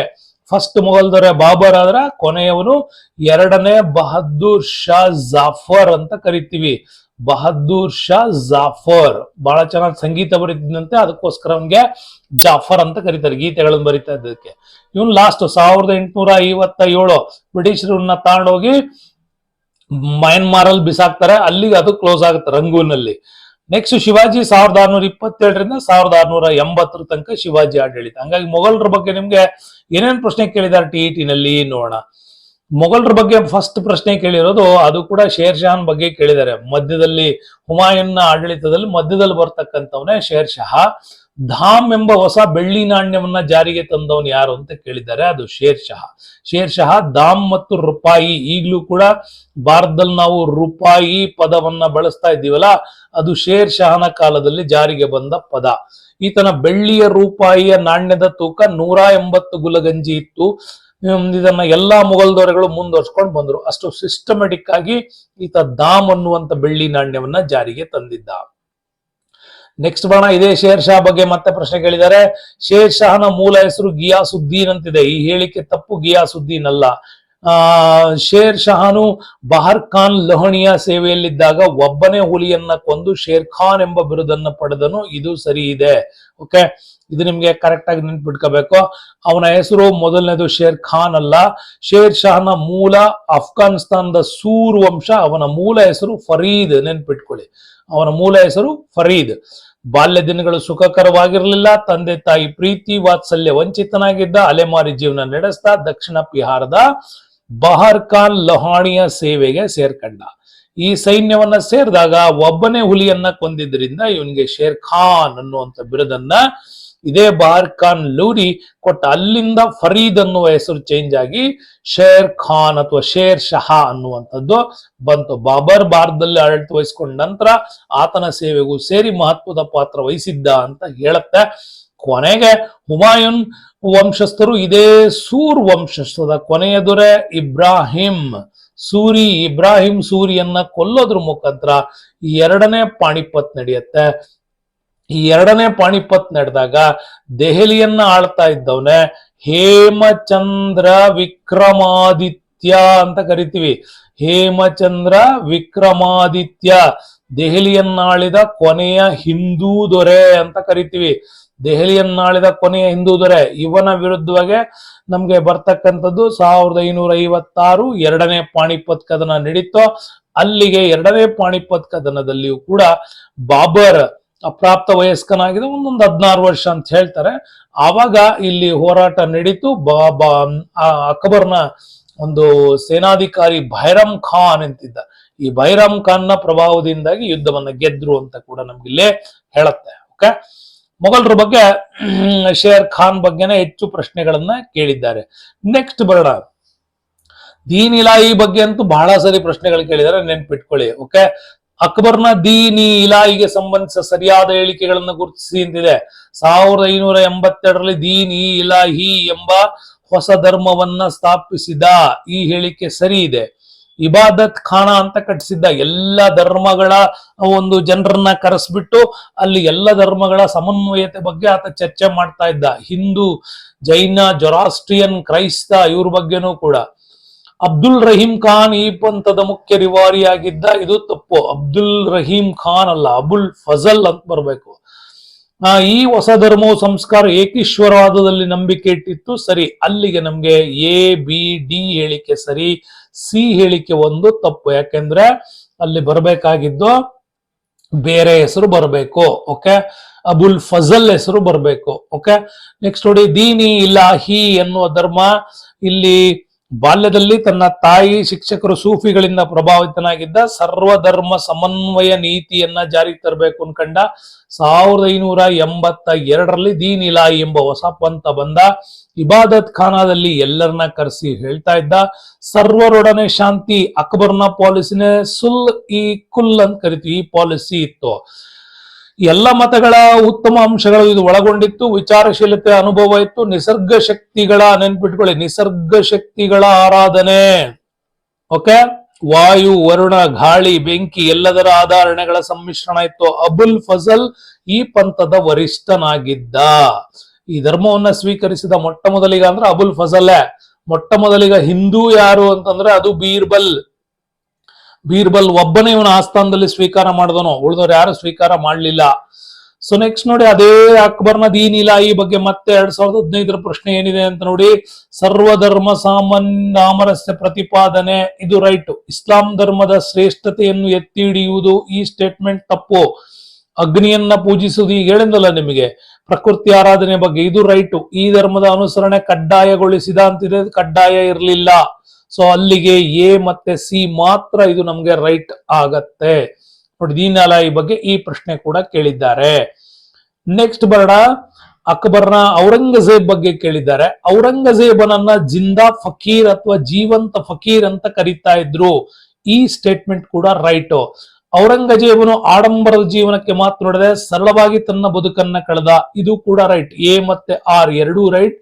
ಆರ್ ಏನ ಸರಿಯಾದ ವಿವರಣೆ, ಇವರು ಈ ರೀತಿ ಇದ್ದಿದ್ರಿಂದನೇ ಇವನಿಗೆ ಜಿಂದಾ ಫಕೀರ್ ಅಂತ ಕರೀತಾ ಇದ್ರು. ಹಂಗಾಗಿ ಶಹಜಾನ್ನ ಮಗ ಔರಂಗಜೇಬ್ ಮೊಘಲ್ ಸಾಮ್ರಾಟ 50 ವರ್ಷಗಳ ಕಾಲ ದೀರ್ಘ ಆಳ್ವಿಕೆ ಮಾಡ್ತಾನೆ. ಸಾಮ್ರಾಜ್ಯ ಅತ್ಯಂತ ದೊಡ್ಡದಾಗಿ, ಮೊಘಲ್ಸ್ ಅರಸರಲ್ಲೇ ಯಾರ ಕಾಲದಲ್ಲಿ ಸಾಮ್ರಾಜ್ಯ ಬಹು ದೊಡ್ಡದಾಗಿತ್ತು ಅಂತ ನಮಗೆ ಕೇಳಿದ್ರೆ ಅದು ಔರಂಗಜೇಬನ ಕಾಲದಲ್ಲೇ. ಈ ಕಡೆ ಅಹೋಮರ ತನಕ ಅಂದ್ರೆ ಅಸ್ಸಾಂನ ತನಕ, ದಕ್ಷಿಣದಲ್ಲಿ ಕರ್ನಾಟಕದವರೆಗೂ, ಉತ್ತರದಲ್ಲಿ ಈ ಕಡೆ ಅಫ್ಘಾನ್ ನಿಂದ ಹಿಡಿದ್ಬಿಟ್ಟು ಇರಾನ್ ಬಾರ್ಡರ್ ವರೆಗೂ, ಪಾಕಿಸ್ತಾನದವರೆಗೂ ಇದಿಷ್ಟು ಸಾಮ್ರಾಜ್ಯ ಇವನ್ ಕಾಲದಲ್ಲಿತ್ತು. ಬಹು ವಿಸ್ತಾರ ಸಾಮ್ರಾಜ್ಯವನ್ನ ಆಳಿದ ಮೊಘಲ್ ದೊರೆ ಯಾರು ಅಂದ್ರೆ ಅದು ಔರಂಗಜೇಬ್. 1707ರಲ್ಲಿ ಆತ ಮರಣ ಹೊಂತಾನೆ. ಓಕೆ, ಔರಂಗಾಬಾದ್ ಏನಿದೆ ಅವನ ಒಂದು ಸಮಾಧಿ ಇರ್ತಕ್ಕಂಥ ಔರಂಗಜೇಬ್ ಸಂಪ್ರದಾಯವಾದಿ ಮುಸಲ್ಮಾನ್, ಮದ್ಯಪಾನ, ಜೂಜು, ಮೋಜು ಎಲ್ಲದನ್ನ ಬಿಟ್ಟಿದ್ದ. ಓಕೆ, ಒಬ್ಬ ರಾಜನಾಗಿ ಬದುಕೋದಕ್ಕಿಂತ ಒಬ್ಬ ಸಂತನ ರೀತಿಯಲ್ಲಿ ಬದುಕದಂತವನು, ಇದು ನಮ್ಗೆ ಗ್ರೇಟ್ ಆಗತ್ತೆ. ನೆಕ್ಸ್ಟ್ ಬರೋಣ, ಇದ್ರಲ್ಲಿ ಏನ್ ಕೇಳಿದಾರೆ, ಸರಾಯ್ ಘಾಟ್ ಸಂಗ್ರಾಮವು ಇವರ ನಡುವೆ ನಡೆಯಿತು ಅಂತಿದೆ. ಮೊಘಲರು ಮತ್ತೆ ಅಹೋಮರ ನಡುವೆ ನಡೆದಿದ್ದಂಥದ್ದೇ ಈ ಸರಾಯ್ ಘಾಟ್ ಯುದ್ಧ ಮತ್ತೆ ಸರಾಯ್ ಘಾಟ್ ಸಂಗ್ರಾಮ ಅಂತ ಕರಿತೀವಿ ನೋಡಿ. 1670ರಲ್ಲಿ ಅಹೋಮರ ಪ್ರಸಿದ್ಧ ದೊರೆ ಚಕ್ರಧ್ವಜ ಸಿಂಹ ಅಂತ ಬರ್ತಾನೆ. ಇವನ ಬಳಿಕ ತೀರಿಕೊಂಡ ಉದಯಾದಿತ್ಯ ಸಿಂಗ ಅಧಿಕಾರ ವಹಿಸ್ಕೊಳ್ತಾನೆ. ಮೊಘಲರ ಆಕ್ರಮಣವನ್ನ ಎದುರಿಸ್ತಾನೆ. 1671ರಲ್ಲಿ ಔರಂಗಜೇಬನ ಸೇನೆ, ಅದು ಸುಂದರ್ ಘಾಟ್ ಮತ್ತೆ ಮೊಘಲ್ ಅಹೋಮ್ ಸೇನೆಗಳ ನಡುವೆ ಬ್ರಹ್ಮಪುತ್ರ ನದಿ ದಂಡೆಯ ಮೇಲೆ ಈ ನೌಕಾಯುದ್ಧದಲ್ಲಿ ನಡೆಯುತ್ತೆ. ಅಹೋಮರ ಸೇನೆ ಅಂದ್ರೆ ಇವತ್ತಿನ ಅಸ್ಸಾಂ, ಮೊಘಲ್ ಸೇನೆಯ ಮೇಲೆ ಗೆಲುವನ್ನ ಸಾಧಿಸಿತು. ಈ ಮುಗಿದ ವರ್ಷದಲ್ಲೇ ಲಚಿತ್ ತೀವ್ರ ಅನಾರೋಗ್ಯದಿಂದ ತೀರಿಕೊಂಡ ಅಂತ ಕೂಡ ಹೇಳುತ್ತೆ. ಹಂಗಾಗಿ ಉದಯಾದಿತ್ಯ ಸಿಂಗನಿಗೂ ವರ್ಸಸ್ ಮೊಘಲರಿಗೂ ನಡೆದಂತ ಯುದ್ಧ ಇದು. ಓಕೆ, ಯಾವುದು? ಸರಾಯ್ ಘಾಟ್ ಸಂಗ್ರಾಮ 1671ರಲ್ಲಿ. ನೆಕ್ಸ್ಟ್ ಬರೋಣ, ಮೊಘಲರ ಬಗ್ಗೆ ಏನ್ ಕೇಳ್ಯಾರ ಅಂತೇಳಿ. ಇದು ಮೊಘಲರು ಮತ್ತು ಬ್ರಿಟಿಷರಿಗೆ ಕಾನ್ಸ್ಟಾಂಟಿನೋಪಲ್ ಮಾಡಿದ್ದಾರೆ. ಮೊಘಲ್ ಸಾಮ್ರಾಜ್ಯದ ಸ್ಥಾಪನೆ 1526, ನಿಮಗೆ ಗೊತ್ತಿರಲಿ. ಕಾನ್ಸ್ಟಾಂಟಿನೋಪಲ್ ಟರ್ಕರು ವಶಪಡಿಸಿಕೊಂಡದ್ದು ಅಂತಿದೆ, ಹೌದಾ? ಇದು ಕೂಡ ಅಷ್ಟೇನೆ, ಇದು ಸ್ವಲ್ಪ ತಪ್ಪಾಗಿದೆ ಇದು. ಓಕೆ, 1453, ಇದು 1453ರಲ್ಲಿ. ಓಕೆ, 1453ರಲ್ಲಿ. ಇನ್ನು ರಕ್ಕಸ ತಂಗಡಗಿ ಕದನ ನೆನಪಾಯ್ತಲ್ಲ 65ರಲ್ಲಿ. ಜಲಮಾರ್ಗವನ್ನ ಕಂಡುಹಿಡಿದಿದ್ದು 1497 ಅಂತ ಇರುತ್ತೆ, 98 ಅಂತ ಕೂಡ ಇರುತ್ತೆ. ಸೊ ಅಲ್ಲಿಗೆ ಫಸ್ಟ್ ಯಾವುದು? ಬಿ. ಯಾಕೆಂದ್ರೆ 1453ರಲ್ಲಿ ಕಾನ್ಸ್ಟಾಂಟಿನೋಪಲ್ ಪತನ, ಅದಾದ್ಮೇಲೆ ಹೊಸ ಜಲಮಾರ್ಗವನ್ನ ಕಂಡಿದ್ದು ವಾಸ್ಕೋಡಿಗಾಮ 1498, ಅದಾದ್ಮೇಲೆ 1526 ಮೊಘಲ್ ಸಾಮ್ರಾಜ್ಯ ಸ್ಥಾಪನೆ, ಅದಾದ್ಮೇಲೆ ರಕ್ಕಸ ತಂಗಡಿಗಿ ಕದನ. B is the right answer ಆಗತ್ತೆ. ಓಕೆ, ಇದು ನೋಡಿ, ಮೊಘಲರ ಬಗ್ಗೆ ನಿಮ್ಗೆ ಇಷ್ಟೇ ಪ್ರಶ್ನೆಗಳು ಇಲ್ಲಿ ಬಂದಿರೋದು. ಇದುವರೆಗೂ ಕೂಡ ಮೊಘಲರ ಬಗ್ಗೆ ಏನೇನ್ ಪ್ರಶ್ನೆ ಕೇಳಿದ್ದಾರೆ ಅಂತ ನೀವು ಒಂದ್ಸಾರಿ ರಿವೈಸ್ ಮಾಡ್ಕೊಳ್ಳಿ. ದೀನಿ ಇಲಾಯಿ, ಶೇರ್ ಶಾ ಸೂರಿ ಬಗ್ಗೆ ಪ್ರಶ್ನೆಗಳು ಕೇಳಿದ್ದಾರೆ. ಶೇರ್ ಶಾ ಸೂರಿ ನಂತರ ನಮ್ಗೆ ಕೇಳಿರ್ತಕ್ಕಂಥದ್ದು ದೀನ್ ಇಲಾಯಿ ಬಗ್ಗೆ. ದೀನ್ ಇಲಾಯಿ ಆದ್ಮೇಲೆ ಔರಂಗಜೇಬ್ ಮತ್ತೆ ಸರಾಯ್ ಘಾಟ್ ಸಂಗ್ರಾಮ, ಇದಿಷ್ಟ್ರ ಬಗ್ಗೆನೆ ಕೇಳಿದ್ದಾರೆ. ನೆಕ್ಸ್ಟ್ ಬರೋಣ, ನಮ್ಗೆ ಮರಿ ನಮ್ಮ QR ಕೋಡ್ ನ ಸ್ಕ್ಯಾನ್ ಮಾಡಿ ಚಾನಲ್ಗೆ ಹೆಲ್ಪ್ ಮಾಡಿ. ನೆಕ್ಸ್ಟ್ ಬರೋಣ, ಮರಾಠರ ಬಗ್ಗೆ ಏನೇನ್ ಪ್ರಶ್ನೆಗಳು ಕೇಳಿದ್ದಾರೆ ನೋಡೋಣ. ಮರಾಠರಲ್ಲಿ ವೆರಿ ಇಂಪಾರ್ಟೆಂಟ್, ಶಿವಾಜಿ ಬಗ್ಗೆ ನಾವು ಮಾತಾಡ್ಲೇಬೇಕಾಗತ್ತೆ. ಶಿವಾಜಿ ಇಲ್ಲದೆ ಇದ್ರೆ ಮರಾಠರಿಲ್ಲ. ಭಾರತದಲ್ಲಿ ಸ್ವರಾಜ್ಯ ಕಲ್ಪನೆಯ ಮೊದಲ ಹೋರಾಟಗಾರ ಅಂದ್ರೆ ಶಿವಾಜಿ. ಶಿವಾಜಿ ಗೆರಿಲ್ಲಾ ಯುದ್ಧ ತಂತ್ರಗಳ ಮುಖಾಂತರ ಬಂದ. ಪುಣೆ ಜಿಲ್ಲೆಯ ಶಿವನೇರಿಯಲ್ಲಿ ಈತನ ಒಂದು ಜನನ ಆಗತ್ತೆ. ಸೊ ತಂದೆ ಶಾಜಿ ಭೋಸ್ಲೆ ಸುಲ್ತಾನ್ರ, ಬಿಜಾಪುರ ಸುಲ್ತಾನ್ರ ಒಂದು ಸೇವೆಯಲ್ಲಿದ್ದಂಥವನು. ಸೊ ಅಲ್ಲಿಂದ ಇವನ ಹೋರಾಟಗಳು ನಡೀತಾ ಇತ್ತು. ತಾಯಿ ಜೀಜಾಬಾಯಿ ಅನೇಕ ಸಾತ್ವಿಕ ಮಹಿಳೆ, ಧರ್ಮಶ್ರದ್ಧೆ, ಧರ್ಮಸ್ಥೈರ್ಯ ಎಲ್ಲ ಹೇಳ್ಕೊಡ್ತಾರೆ. ದಾದಾಜಿ ಕೊಂಡದೇವ ಇವನ ಶಸ್ತ್ರಾಸ್ತ್ರ ಗುರು ಆಗಿದ್ದ ಅಂತ ಕೂಡ ಹೇಳ್ತೀವಿ. ಮತ್ತೆ ಸಮರ್ಥ ರಾಮದಾಸ್ ಬರ್ತಾರೆ. ಓಕೆ, ಸಮರ್ಥ ರಾಮದಾಸ್ ಹಿಂದುತ್ವದ ಪರಿಕಲ್ಪನೆಗಳ ಬಗ್ಗೆ ಹೇಳಿಕೊಟ್ಟವರೇ ಸಮರ್ಥ ರಾಮದಾಸ್, ಶಿವಾಜಿಯ ಧಾರ್ಮಿಕ ಗುರು. ರಾಜಕೀಯ ಗುರು ಅಂದ್ರೆ ಶಸ್ತ್ರಗುರು ಅಂತ ಬಂದರೆ ದಾದಾಜಿ ಕೊಂಡದೇವ, ಮತ್ತೆ ಸಂತ ರಾಮದಾಸ್ ಹಿಂದುತ್ವದ ಪರಿಕಲ್ಪನೆ ಬಗ್ಗೆ ಹೇಳ್ಕೊಟ್ಟವ್ರು ಅವರೇನೆ. ಶಿವಾಜಿ ಬಾಲ್ಯದಲ್ಲಿ ತುಂಬಾ ದೊಡ್ಡವನು. ನಿಮ್ಗೂ ಕೂಡ ಇಂಪಾರ್ಟೆಂಟ್ ಶಿವಾಜಿ ಬಗ್ಗೆ ಅನೇಕ ವಿಡಿಯೋಗಳನ್ನ ಮಾಡಿದೀನಿ, ನೀವು ನೋಡ್ಬೋದು. ಏನೇನ್ ಕೇಳಿದಾರೆ ಶಿವಾಜಿ ಬಗ್ಗೆ ಅಂತ ನಾವು ನೋಡಿದರೆ ನೋಡಿ, ಇಲ್ಲಿ ಪ್ರಶ್ನೆ ಕೇಳಿರೋದು ಪೇಶ್ವೆಗಳ ಮೇಲೆ ಪ್ರಶ್ನೆ ಕೇಳಿಬಿಟ್ಟಿದ್ದಾರೆ. ಎರಡನೇ ಶಿವಾಜಿ ಎಂದು ಪ್ರಸಿದ್ಧನಾಗಿದ್ದ ಪೇಶ್ವೆ ಯಾರು ಅಂತ. ಎರಡನೇ ಶಿವಾಜಿ ಅಂತ ಪೇಶ್ವೆ ಆಗಿದ್ದವನೇ ಒಂದನೇ ಬಾಜಿರಾವ್. ನಿಮ್ಗೆ ಹಿಂದಿ ಫಿಲ್ಮ್ ಒಂದ್ ಬರುತ್ತೆ ಬಾಜಿರಾವ್ ಮಸ್ತಾನಿ ಅಂತ, ನೋಡ್ಕೊಳ್ಳಿ, ಅದು ಚೆನ್ನಾಗಿದೆ. ಬಾಜಿರಾವ್ ಮಸ್ತಾನಿ, ಒಂದನೇ ಬಾಜಿರಾವ್. ಬಾಜಿರಾವ್ ಅಧಿಕಾರಕ್ಕೆ ಬಂದ 20ರ ತರುಣ, ಬಲಿಷ್ಠ, ರಾಜತಾಂತ್ರಿಕ ನಿಪುಣ. ಆಮೇಲೆ ಹೈದರಾಬಾದ್, ಮಾಳ್ವಾ, ಗುಜರಾತ್, ಬುಂದೇಲ್ಖಂಡಗಳನ್ನು ವಶಪಡಿಸಿಕೊಂಡ. ಈತನ ಸಾಧನೆ ಸೈನ್ಯ ಸಮೇತವಾಗಿ ಬಂದಿದ್ರಿಂದ ಇವನನ್ನ ಎರಡನೇ ಶಿವಾಜಿ ಅಂತ ಕೂಡ ಪಾತ್ರನಾಗಿದ್ದ ಅಂತ ಕೂಡ ನಿಮ್ಗೆ ಬರುತ್ತೆ. ಇದು ಕೂಡ ಇಂಪಾರ್ಟೆಂಟ್, ಎರಡನೇ ಶಿವಾಜಿ ಬಗ್ಗೆ ಕೇಳಿರೋದು.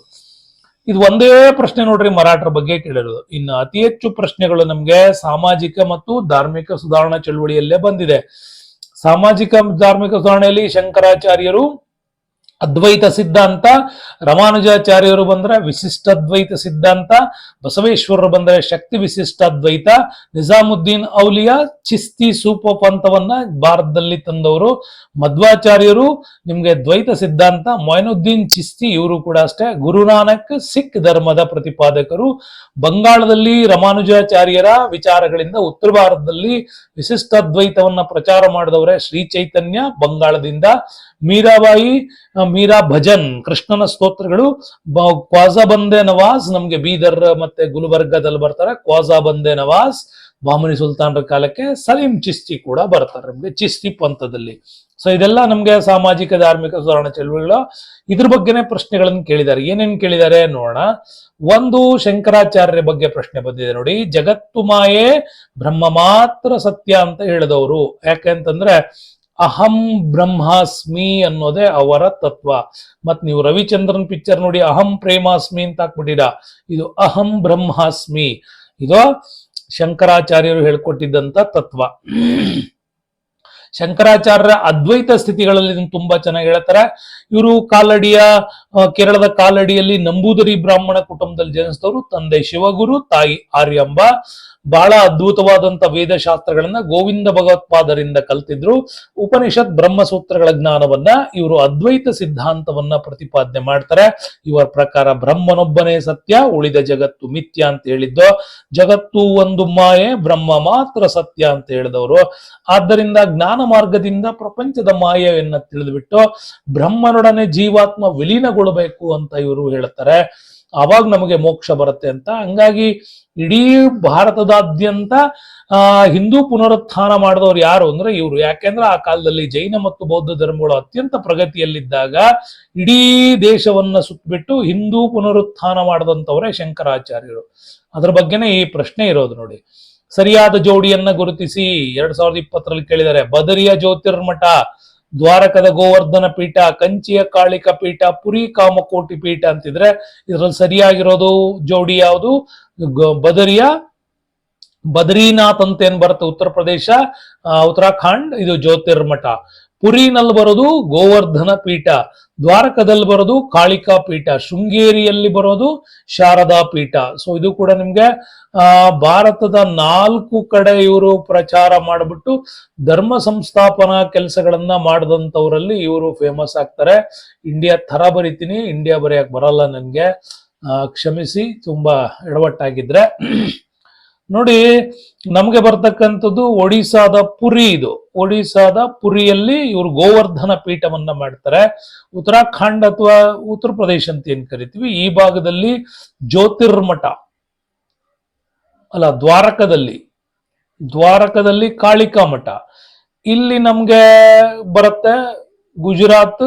ಸೊ ಈ ಭಾಗದಲ್ಲಿ ಬದ್ರಿನಾಥ್ ನಮ್ಗೆ ಇಲ್ಲಿ ಬರ್ತಕ್ಕಂಥದ್ದು ಅಲ್ಲ, ಸ್ವಲ್ಪ ತಪ್ಪಾಯ್ತು.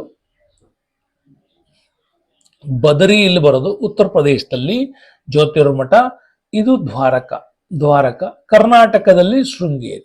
ಓಕೆ, ಮಿಸ್ ಆಯ್ತು, ನೆನ್ಪಿಟ್ರು. ಅದಾದ್ಮೇಲೆ ಬರೋದು ನಮ್ಗೆ ಕಂಚಿ ಕಾಮಕೋಟಿ ಪೀಠ, ಅದು ಆಮೇಲೆ ಬರುತ್ತೆ. ಸೊ ಇವ್ರು ಸ್ಥಾಪನೆ ಮಾಡಿದ್ ಮಾತ್ರ 4. ಈ ಕಡೆಯಿಂದ ಹಿಂಗೋಗಿ ಕಾಶ್ಮೀರಕ್ಕೆ ಹೋಗಿ ವಾಪಸ್ ಹಿಂಗ್ ಬರ್ತಾರೆ. ಗೋಲ್ಡನ್ ಕ್ವಾರ್ಟರ್ಲ್ಯಾಟರಲ್ ಪ್ಲಾನ್ ಅಂತ ಏನ್ ಕರಿತೀವಲ್ಲ, ಇದೇ ಪ್ಲಾನ್ ಅನ್ನ ಹಿಂದೆ ಶಂಕರಾಚಾರ್ಯರು ಮಾಡಿದ್ರು. ವಾಜಪೇಯಿ ಕಾಲದಲ್ಲಿ ಬಂದಂತ ಗೋಲ್ಡನ್ ಕ್ವಾರ್ಟರ್ಲ್ಯಾಟರಲ್ ಪ್ಲಾನ್ ನ ಹಿಂದಿನ ಅಸ್ತಿತ್ವವೇ ಇದು ಅಂತ ಹೇಳ್ತಾರೆ ಬಹಳ ಜನ. ಇರ್ಲಿ, ಸೊ ಹಂಗಾಗಿ ಇವ್ರ ಬಗ್ಗೆ ಪ್ರಶ್ನೆ ಕೇಳಿದ್ದಾರೆ. ನೆಕ್ಸ್ಟ್ ಬರೋಣ, ದ್ವೈತ ಸಿದ್ಧಾಂತದ ತತ್ವ ಏನಾಗಿತ್ತು ಅಂತ ಕೂಡ ಕೇಳಲಾಗತ್ತೆ. ಏನಾಗಿತ್ತು? ಜೀವಾತ್ಮ ಪರಮಾತ್ಮ ಎರಡೂ ಬೇರೆ ಬೇರೆ. ಜೀವಾತ್ಮ ಪರಮಾತ್ಮ ಎರಡೂ ಒಂದೇ ಶಂಕರಾಚಾರ್ಯ.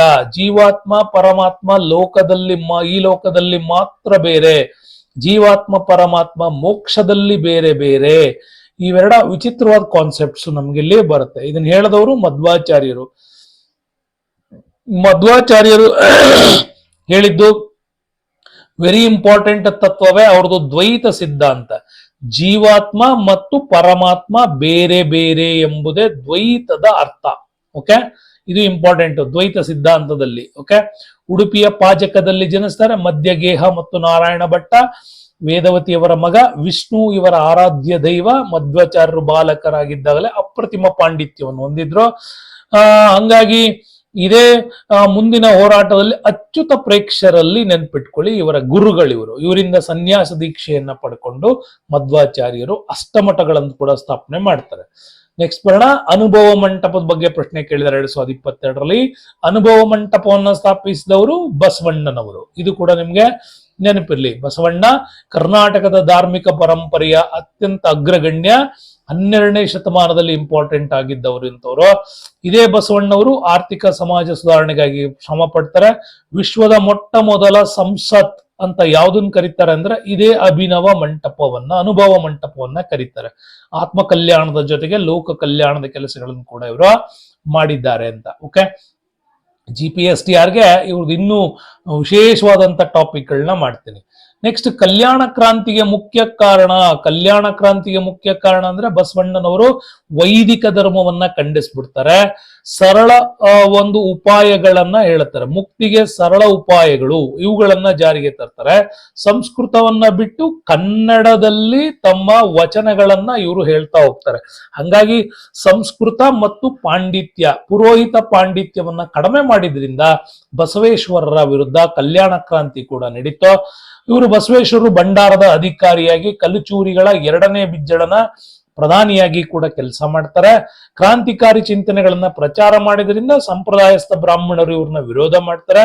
ಕಲ್ಯಾಣವನ್ನ ತೊರೆದು ಕೂಡಲ ಸಂಗಮಕ್ಕೆ ಇವ್ರ ನಂತರ ಹೋಗ್ತಾರೆ. ಇದು ನಮ್ಗೆ ವೆರಿ ಇಂಪಾರ್ಟೆಂಟ್ ಕಲ್ಯಾಣ ಕ್ರಾಂತಿ ಬಗ್ಗೆ. ಓಕೆ, ಸೊ ನೆಕ್ಸ್ಟ್ ಏನ್ ಕೇಳಿದಾರೆ, ಇದು ನಿಮ್ಗೆ ಮಾಡರ್ನ್ ಇಂಡಿಯಾಗೆ ಸಂಬಂಧಪಡುತ್ತೆ.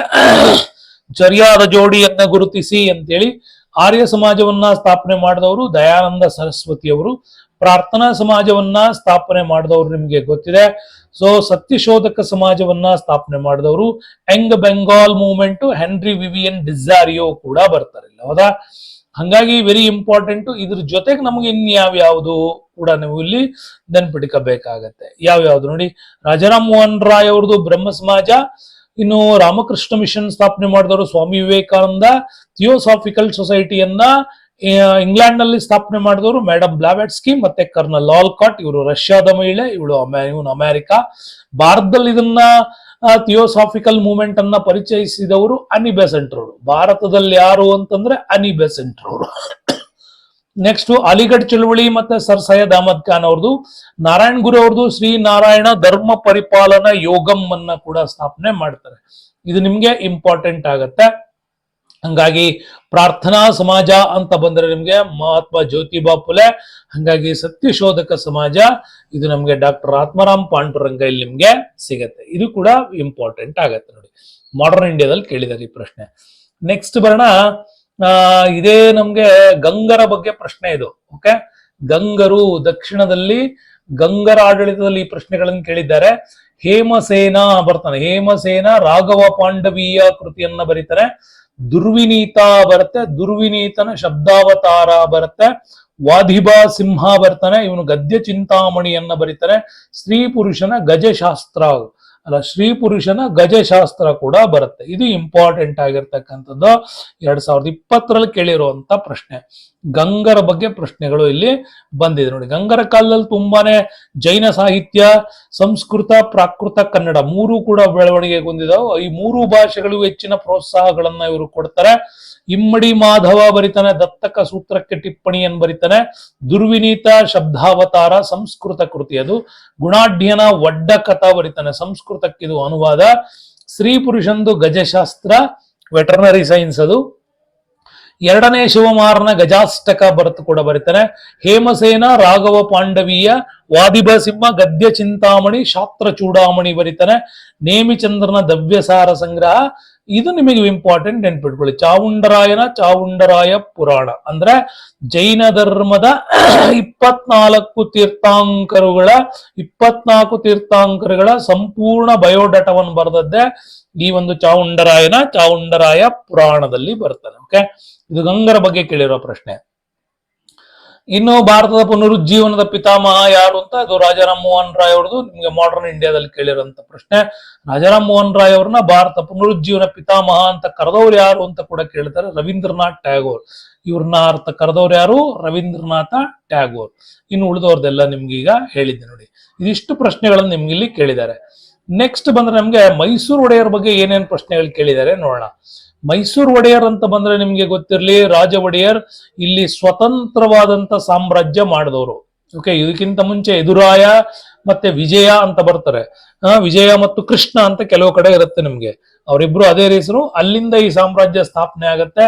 ರಾಜ ಒಡೆಯರ್ ಕಾಲದಲ್ಲಿ ಇದು ಸ್ವತಂತ್ರವಾಗತ್ತೆ. ಓಕೆ, ಹಾಗಾಗಿ ನೀವು ಮೈಸೂರು ಒಡೆಯರ ಬಗ್ಗೆ 6 ಅವರ್ ಇರುವಂತ ಒಂದು ದೀರ್ಘ ಮಹಾಸಂಚಿಕೆ ವಿಡಿಯೋ ಲಿಂಕ್ ಕೆಳಗಡೆ ಡಿಸ್ಕ್ರಿಪ್ಷನ್ಸ್ ಅಲ್ಲಿ ಹಾಕಿರ್ತೀನಿ, ದಯವಿಟ್ಟು ನೋಡಿ. ಚಾಮರಾಜ ಒಡೆಯರ್, 1ನೇ ನರಸರಾಜ ಒಡೆಯರ್, ದೇವರಾಜ ಒಡೆಯರ್, ಚಿಕ್ಕ ದೇವರಾಜ ಒಡೆಯರ್ ಈ ಕಾಲದಲ್ಲಿ ಬಹಳ ದೊಡ್ಡ ಪ್ರಗತಿಯತ್ತ ಮುಖ ಮಾಡುತ್ತೆ. ಚಿಕ್ಕ ದೇವರಾಜ ಒಡೆಯರ್ ಕಾಲಕ್ಕೆ 2ನೇ ನರಸರಾಜ ಒಡೆಯರ್, ಕೃಷ್ಣದೇವರಾಜ ಒಡೆಯರ್, ಮುಮ್ಮಡಿ ಕೃಷ್ಣರಾಜ ಒಡೆಯರ್ ಕಾಲದಲ್ಲೇ ನಮ್ಗೆ ಹೈದರಾಲಿ, ಟಿಪ್ಪು ಸುಲ್ತಾನ್ ಬರ್ತಾರೆ. ಅದಾದ ನಂತರ ನಮ್ಗೆ ಇವ್ರ ಕಾಲದಿಂದನೂ ಶುರು ಅದು ಕೃಷ್ಣರಾಜ ಒಡೆಯರ್ ಕಾಲದಿಂದನೂ ಕೂಡ ನಮ್ಗೆ ಶುರುವಾಗತ್ತೆ. ಇಲ್ಲಿ ಅದು ಕ್ಲೋಸ್ ಆಗತ್ತೆ. ಟಿಪ್ಪು ಸುಲ್ತಾನ್ ಮರಣದೊಂದಿಗೆ ದಿವಾನ್ ಪೂರ್ಣಯ್ಯನವರ ಅಧಿಕಾರ ಇಲ್ಲಿ ಸ್ಟಾರ್ಟ್ ಆಗತ್ತೆ. ನಾಲ್ವಡಿ ಕೃಷ್ಣರಾಜ ಒಡೆಯರ್ ಆಧುನಿಕ ಕರ್ನಾಟಕದ ಅಧಿಕಾರ ಅಂತ ಕರಿತೀವಿ ಇಲ್ಲಿ. ಇನ್ನು ಕೊನೆಯ ಒಡೆಯರ್ ಜಯಚಾಮರಾಜ ಒಡೆಯರ್, ಕನ್ನಡದ ಮೊದಲ ರಾಜ್ಯಪಾಲರು ಕೂಡ ಇವರೇ ಸೇವೆಯನ್ನ ಸಲ್ಲಿಸಿದ್ದಾರೆ. ಸೊ ಬರೋಣ ನೆಕ್ಸ್ಟ್. ಒಡೆಯರ್ ಬಗ್ಗೆ ಏನೇನು ಪ್ರಶ್ನೆ ಕೇಳಿದಾರೆ ನೋಡಿ. ಇವರು ಬೆಂಗಳೂರನ್ನು ಮೊಘಲರ ಸೇನಾನಿಯಿಂದ ಕೊಂಡರೋ ಚಿಕ್ಕದೇವರಾಜ ಒಡೆಯರ್ದಿದ್ದು. ಕರ್ನಾಟಕ ಚಕ್ರವರ್ತಿ ನವಕೋಟಿ ನಾರಾಯಣ ಅನ್ನುವ ಬಿರುದು ಕೂಡ ಇತ್ತು. ಆ ಕಾಲಕ್ಕೆ 9 ಕೋಟಿ ಟ್ಯಾಕ್ಸ್ ಅನ್ನ ತಂದು 18 ಕಚೇರಿ ತಂದ್ಬಿಟ್ಟು ಆ ಮುಖಾಂತರ ಕಂಟ್ರೋಲ್ ಮಾಡಿದವರು ಇವರು. ಅಂಚೆ ವ್ಯವಸ್ಥೆಯನ್ನ ಕಾಲದಲ್ಲಿ ಜಾರಿಗೆ ಯಾರಿಗೆ ಸಂಬಂಧಿಸಿದೆ ಅಂತಂದ್ರೆ ಇದು ಚಿಕ್ಕದೇವರಾಜ ಒಡೆಯರ್ ಅವರಿಗೆ ಸಂಬಂಧಿಸುತ್ತೆ ನೋಡಿ. 6th ಸ್ಟ್ಯಾಂಡರ್ಡ್ ಬೇಸ್ ಮೇಲೆ ಈ ಪ್ರಶ್ನೆ ಕೇಳಿದ್ದಾರೆ ಅವರು. ಚಿಕ್ಕದೇವರಾಜ ಒಡೆಯರ್ ರಾಜಧಾನಿಯಲ್ಲಿ 18 ಕಚೇರಿ ತರ್ತಾರೆ, 18 ಶಾಖೆಗಳ. ಆಮೇಲೆ ಅಳತೆ ತೂಕಗಳಲ್ಲಿ ತಂದು ಲಂಚ ಗುಣಿತನವನ್ನು ಕಡಿಮೆ ಮಾಡಿ 3 ಲಕ್ಷ ವರಹಗಳನ್ನ ನೀಡಿ ಬೆಂಗಳೂರನ್ನ ಅವತ್ತು ಔರಂಗಜೇಬನಿಂದ, ಅಂದ್ರೆ ಇಲ್ಲಿ ಅವಾಗ ಏಕೋಜಿ ಇದ್ದ, ಇಲ್ಲಿ ಮರಾಠರ ಏಕೋಜಿ ಇದ್ದ, ಅವನನ್ನ ಸೋಲಿಸಿ ಔರಂಗಜೇಬ್ ಇವನಿಗೆ ಅದನ್ನ ವಹಿಸಿ ಕೊಡ್ತಾರೆ. ಶತ್ರುವಿನ ಶತ್ರು ಮಿತ್ರ ಆಗ್ಬೇಕು ಅನ್ನೋದು ಇಲ್ಲಿ ಪಾಲಿಸಿಯನ್ನ ಇಟ್ಕೊಂಡು ಇವರು ಇದನ್ನ ಮಾಡಿದ್ರು ಆ ಕಾಲಕ್ಕೆ. ಸೊ ನೆಕ್ಸ್ಟ್ ಶ್ರೀರಂಗಪಟ್ಟಣದಲ್ಲಿ ಕಾವೇರಿ ನದಿಗೆ ಅಡ್ಡಲಾಗಿ ಅಣೆಕಟ್ಟನ್ನು ಕಟ್ತಾರೆ. ಮುಂದೆ KRS ನಿರ್ಮಾಣ ಶುರುವಾಗತ್ತೆ ಅವ್ರ ಕಾಲದಲ್ಲಿ. ಇನ್ನು ನವಕೋಟಿ ನಾರಾಯಣ ಎಂಬ ಬಿರುದು ಇವರಿಗೇನೆ, ಅಂಚೆ ವ್ಯವಸ್ಥೆ ತಂದವರು ಇವರೇನೆ. ಹಂಗಾಗಿ ಇವರ ಕಾಲದಲ್ಲಿ ಇದ್ದಂತ ಸಿಂಗರಾರ್ಯ ಕನ್ನಡದ ಮೊಟ್ಟ ಮೊದಲ ಕೃತಿ ಬರೀತಾನೆ, ಮಿತ್ರವಿಂದ ಗೋವಿಂದ. ಇನ್ನು ಸಂಚಿ ಹೊನ್ನಮ್ಮ ಇಲ್ಲೇ ಬರೋದು, ಮೊದಲ ಕವಿಯತ್ರಿ ಅಂತ ಏನ್ ಕರಿತೀವಿ ಸಂಚಿ ಹೊನ್ನಮ್ಮ, ಅಧಿಬದೆಯ ಧರ್ಮ ಕೂಡ ಇಲ್ಲೇ ಬರೆದದ್ದು. ಇನ್ನಿವರ ಮರಣಾನಂತರ ಅರಸರು ದಳವಾಯಿಗಳ ಆಡಳಿತ ಇಲ್ಲಿ ಬರ್ತದೆ. ನಂಜರಾಜಯ್ಯ, ದೇವರಾಜಯ್ಯ. ನೆಕ್ಸ್ಟ್ ಬರೋಣ, ನಾಲ್ವಡಿ ಕೃಷ್ಣರಾಜ ಒಡೆಯರ್ ಬಗ್ಗೆ ಕೇಳಿದಾರೆ ನೋಡಿ. 1910ರಲ್ಲಿ ಇವರು ಮೈಸೂರು ಅರಮನೆಯನ್ನ ಪೂರ್ಣಗೊಳಿಸ್ತಾರೆ. KRS ನಿರ್ಮಾಣ ಮಾಡುವ ಮೂಲಕ ಕೃಷಿ ಅಭಿವೃದ್ಧಿ ಮಾಡ್ತಾರೆ. 1911ನಲ್ಲಿ ಮೈಸೂರು ಸಂಸತ್ ಅಭ್ಯುದಯ ಪರಿಷತ್ತನ್ನ ಪ್ರಾರಂಭಿಸ್ತಾರೆ. ಮೊದಲ ಬಾರಿಗೆ ಸ್ತ್ರೀಯರಿಗೆ ಮತಾಧಿಕಾರವನ್ನ ಕೊಟ್ಟರು. ಇದೆಲ್ಲ ಯಾರ ಕಾಲದಲ್ಲಿ ಅಂದ್ರೆ ನಾಲ್ವಡಿ ಕೃಷ್ಣರಾಜ ಒಡೆಯರ್ ಅವರ ಕಾಲದಲ್ಲಿ ಇದು ನಡೆದಿತ್ತು. ನಾಲ್ವಡಿ ಕೃಷ್ಣರಾಜ ಒಡೆಯರ್ ಕಾಲಕ್ಕೆ ನೋಡಿ, ನಾಲ್ವಡಿ ಕೃಷ್ಣರಾಜ ಒಡೆಯರ್ ಅವರ ಸಾಧನೆಗಳು JN ಟಾಟಾ ಮತ್ತು ಬೆಂಗಳೂರಿನ ವಿಜ್ಞಾನ ಸಂಸ್ಥೆ, ಇವತ್ತು ನಡೆಯಲ್ಲ ಇಂಡಿಯನ್ ಇನ್ಸ್ಟಿಟ್ಯೂಟ್ ಆಫ್ ಸೈನ್ಸ್ ಇದೆಯಲ್ಲ IISc ಬೆಂಗಳೂರಲ್ಲಿ, ಅದನ್ನ ಸ್ಥಾಪನೆ ಮಾಡಿದವರು ಇವರೇನೆ. ನೆಕ್ಸ್ಟ್ 1900ರಲ್ಲಿ ನ್ಯಾಯ ವಿಧಾಯಕ ಸಭೆಯನ್ನ ಜನಪ್ರತಿನಿಧಿಗಳ ಸಮಸ್ಯೆ ಆಲಿಸಲಿಕ್ಕೆ ಮಾಡ್ತಾರೆ. ಇಂದಿನ ಮೈಸೂರು ಅರಮನೆಯನ್ನ ಪೂರ್ಣಗೊಳಿಸ್ತಾರೆ. KRS ಅನ್ನ ಕಟ್ಟಿದ್ದು ಇವರೇನೆ, ಯಾಕೆಂದ್ರೆ ಸರ್ ಎಂ ವಿ ಅವರು ದಿವಾನರಾಗಿ ಕೆಲಸ ಮಾಡಿದ್ರು. 1911ನಲ್ಲಿ ಮೈಸೂರು ಸಂಪತ್ ಅಭ್ಯುದಯ ಪರಿಷತ್ ದಿ ಎಕನಾಮಿಕ್ ಕಾನ್ಫರೆನ್ಸ್ ಮಾಡಿದ್ದೀವ್ರೆ. ಹಿಂದುಳಿದ ಸರ್ಕಾರಿ ವಿಶೇಷ ಪ್ರಾಧಾನ್ಯತೆಯನ್ನು ಕೊಡೋದು JS ಮಿಲ್ಲರ್ ಅಂತ ಕರಿತೀವಿ, ಜಸ್ಟಿಸ್ ಮಿಲ್ಲರ್ ಸಮಿತಿ ಕೂಡ ಇಲ್ಲೇ ಮಾಡಿದ್ದು. ಮೊದಲ ಬಾರಿಗೆ ಸ್ತ್ರೀಯರಿಗೆ ಮತಾಧಿಕಾರ ಕೊಟ್ಟದ್ದು ಕೂಡ ಇಲ್ಲೇನೆ. ನೆಕ್ಸ್ಟ್ ಯಾರ ಬಗ್ಗೆ ಕೇಳಿದ್ದಾರೆ, ಮತ್ತೆ ನಾಲ್ವಡಿ ಕೃಷ್ಣರಾಜ ಒಡೆಯರ್ ಬಗ್ಗೆನೂ ಕೂಡ ಇಲ್ಲಿ ಕೇಳಿದ್ದಾರೆ ನಿಮ್ಗೆ. ನಾಲ್ವಡಿ ಕೃಷ್ಣರಾಜ ಒಡೆಯರ್ ಕಾಲದ ಪ್ರಶ್ನೆ ನೋಡಿ. ಪ್ರಾಥಮಿಕ ಶಾಲೆಗಳಲ್ಲಿ ಶಿಕ್ಷಣ ಶುಲ್ಕ ರದ್ದುಪಡಿಸಿದರು. ಬೆಂಗಳೂರಿನ ಭಾರತೀಯ ವಿಜ್ಞಾನ ಸಂಸ್ಥೆ, ಬೆಳಗೋಳದಲ್ಲಿ ಕಾವೇರಿ ನದಿಗೆ ಅಡ್ಡಲಾಗಿ ಅಣೆಕಟ್ಟು, ಭದ್ರಾವತಿಯಲ್ಲಿ ಕಬ್ಬಿಣ ಮತ್ತು ಉಕ್ಕಿನ ಕೈಗಾರಿಕೆ 1923ನಲ್ಲಿ ಬಂತು. ಅವಾಗ ಸರ್ ಎಂ ವಿ ಅವರು ಇರಲಿಲ್ಲ. ಅದನ್ನ ಮೊದಲು ಮಿಸ್ಕೋ ಅಂತ ಕರಿತೀವಿ, MISCO, Mysore iron and steel company ಅಂತ. ಮೊಟ್ಟ ಮೊದಲು ನಮ್ಮಲ್ಲಿ ಬಂದದ್ದು Tata iron and steel company, TISCO ಬಂತು. ಆಮೇಲೆ IISCO ಬಂತು. ಓಕೆ, ಇದು 1907, ಇದು 1919, ಆಮೇಲೆ 1923ನಲ್ಲಿ ಮಿಸ್ಕೋ ಬಂತು. ಇದನ್ನ VISCO ಮಾಡಿದ್ರು. ಈಗ ಇದನ್ನ VSIL ಅಂತ ಹೆಸರು ಬದಲಾವಣೆ ಆಗ್ತಾನೆ ಬರ್ತಾ ಇದೆ. ಓಕೆ, ಸೊ ನೆಕ್ಸ್ಟ್ ಬರೋಣ. ಸರ್ ಮಿರ್ಜಾ ಇಸ್ಮಾಯಿಲ್ ಬಗ್ಗೆ ಪ್ರಶ್ನೆ ಕೇಳಿದ್ರೆ ನೋಡಿ. ಇರ್ವಿನ್ ಕಾಲುವೆಯನ್ನ ನಿರ್ಮಾಣ ಮಾಡಿದ್ ಯಾರು ಅಂತ ಹೇಳಿ ಸರ್ ಮಿರ್ಜಾ ಇಸ್ಮಾಯಿಲ್ ಅವರು ಇದನ್ನ ನಿರ್ಮಾಣ ಮಾಡ್ತಾರೆ. ಓಕೆ, ಹಾಗಾಗಿ ಮಿರ್ಜಾ ಇಸ್ಮಾಯಿಲ್ ನೆನ್ಪಿಟ್ಕೊಳ್ಳಿ. 1926ರಿಂದ 41ರವರೆಗೆ ಮಿರ್ಜಾ ಇಸ್ಮಾಯಿಲ್ ಅಧಿಕಾರದಲ್ಲಿದ್ರು. ಹಿಂದೂಸ್ತಾನ್ ಏರೋನಾಟಿಕ್ಸ್ ಲಿಮಿಟೆಡ್ HAL ನ ಸ್ಥಾಪಕರು. ಆಮೇಲೆ ಗಾಜಿನ ಕಾರ್ಖಾನೆ, ಪಿಂಗಾಣಿ ಪಾತ್ರೆಗಳ ಕಾರ್ಖಾನೆ, ಬೆಳಗೋಳದಲ್ಲಿ ರಾಸಾಯನಿಕ ಗೊಬ್ಬರ ಕಾರ್ಖಾನೆ, ಮಂಡ್ಯದಲ್ಲಿ ಸಕ್ಕರೆ, ಶಿವಮೊಗ್ಗದಲ್ಲಿ ಬೆಂಕಿಪಟ್ಟಣ, ಭದ್ರಾವತಿಯಲ್ಲಿ ಉಕ್ಕು ಮತ್ತು ಕಬ್ಬಿಣದ ಕಾರ್ಖಾನೆ, ಜಕ್ಕೂರಲ್ಲಿ ವಿಮಾನ ನಿಲ್ದಾಣ, ರೇಡಿಯೋ ಕೇಂದ್ರಗಳು ಇಲ್ಲಿ ಪ್ರಾರಂಭ ಆಗಿದ್ದು. ಗ್ರಾಮೀಣ ಕೈಗಾರಿಕೆಗಳನ್ನ ಪ್ರೋತ್ಸಾಹಿಸ್ತಾರೆ. ಬದನವಾಳ ಖಾದಿ ಗ್ರಾಮೋದ್ಯೋಗ ತಂದದಿಲ್ಲೇನೆ. ಮಂಡ್ಯ ಜಿಲ್ಲೆಯ 1,20,000 ಎಕರೆ ಭೂಮಿಗೆ ಇರ್ವಿನ್ ಕಾಲುವೆಯನ್ನ ನಿರ್ಮಾಣ ಮಾಡಿಬಿಟ್ಟು ಅವತ್ತು ಇವರು ಅದನ್ನ ತರ್ತಾರೆ. ಇನ್ನು ಮೈಸೂರು ಹೂತೋಟಗಳು ಉದ್ಯಾನವನಗಳ ನಗರವನ್ನಾಗಿಸ್ತಾರೆ. ಸೊ KRS ನಲ್ಲಿ ಬೃಹತ್ ಬೃಂದಾವನ ನಿರ್ಮಾಣ ಮಾಡಿದ್ದು ಮಿರ್ಜಾ ಇಸ್ಮಾಯಿಲ್ ಕಾಲ. ಓಕೆ, ಹಂಗಾಗಿ ಮೈಸೂರು ಒಡೆಯರ್ ಬಗ್ಗೆ ಇಷ್ಟು ಪ್ರಶ್ನೆಗಳನ್ನು ಕೇಳಿದ್ದಾರೆ. ಮರಿಬೇಡಿ, ನಮ್ಮ QR ಕೋಡ್ಗೆ ನೀವು ಸಹಾಯ ಮಾಡಬೇಕು. ನೆಕ್ಸ್ಟ್ ಬರೋಣ, ಮಧ್ಯಕಾಲೀನ ಯುರೋಪ್ ಬಗ್ಗೆ ಏನ್ ಕೇಳಿದ್ದಾರೆ. ಮಧ್ಯಕಾಲೀನ ಯುರೋಪ್ ಅಲ್ಲಿ ನೀವು ಓದಬೇಕು. ಇಂಗ್ಲೆಂಡ್ ನ ಕ್ರಾಂತಿ, ಅಮೆರಿಕ ಕ್ರಾಂತಿ, ಫ್ರಾನ್ಸ್ ಕ್ರಾಂತಿ, ಇಟಲಿ ಏಕೀಕರಣ, ಜರ್ಮನಿ ಏಕೀಕರಣ.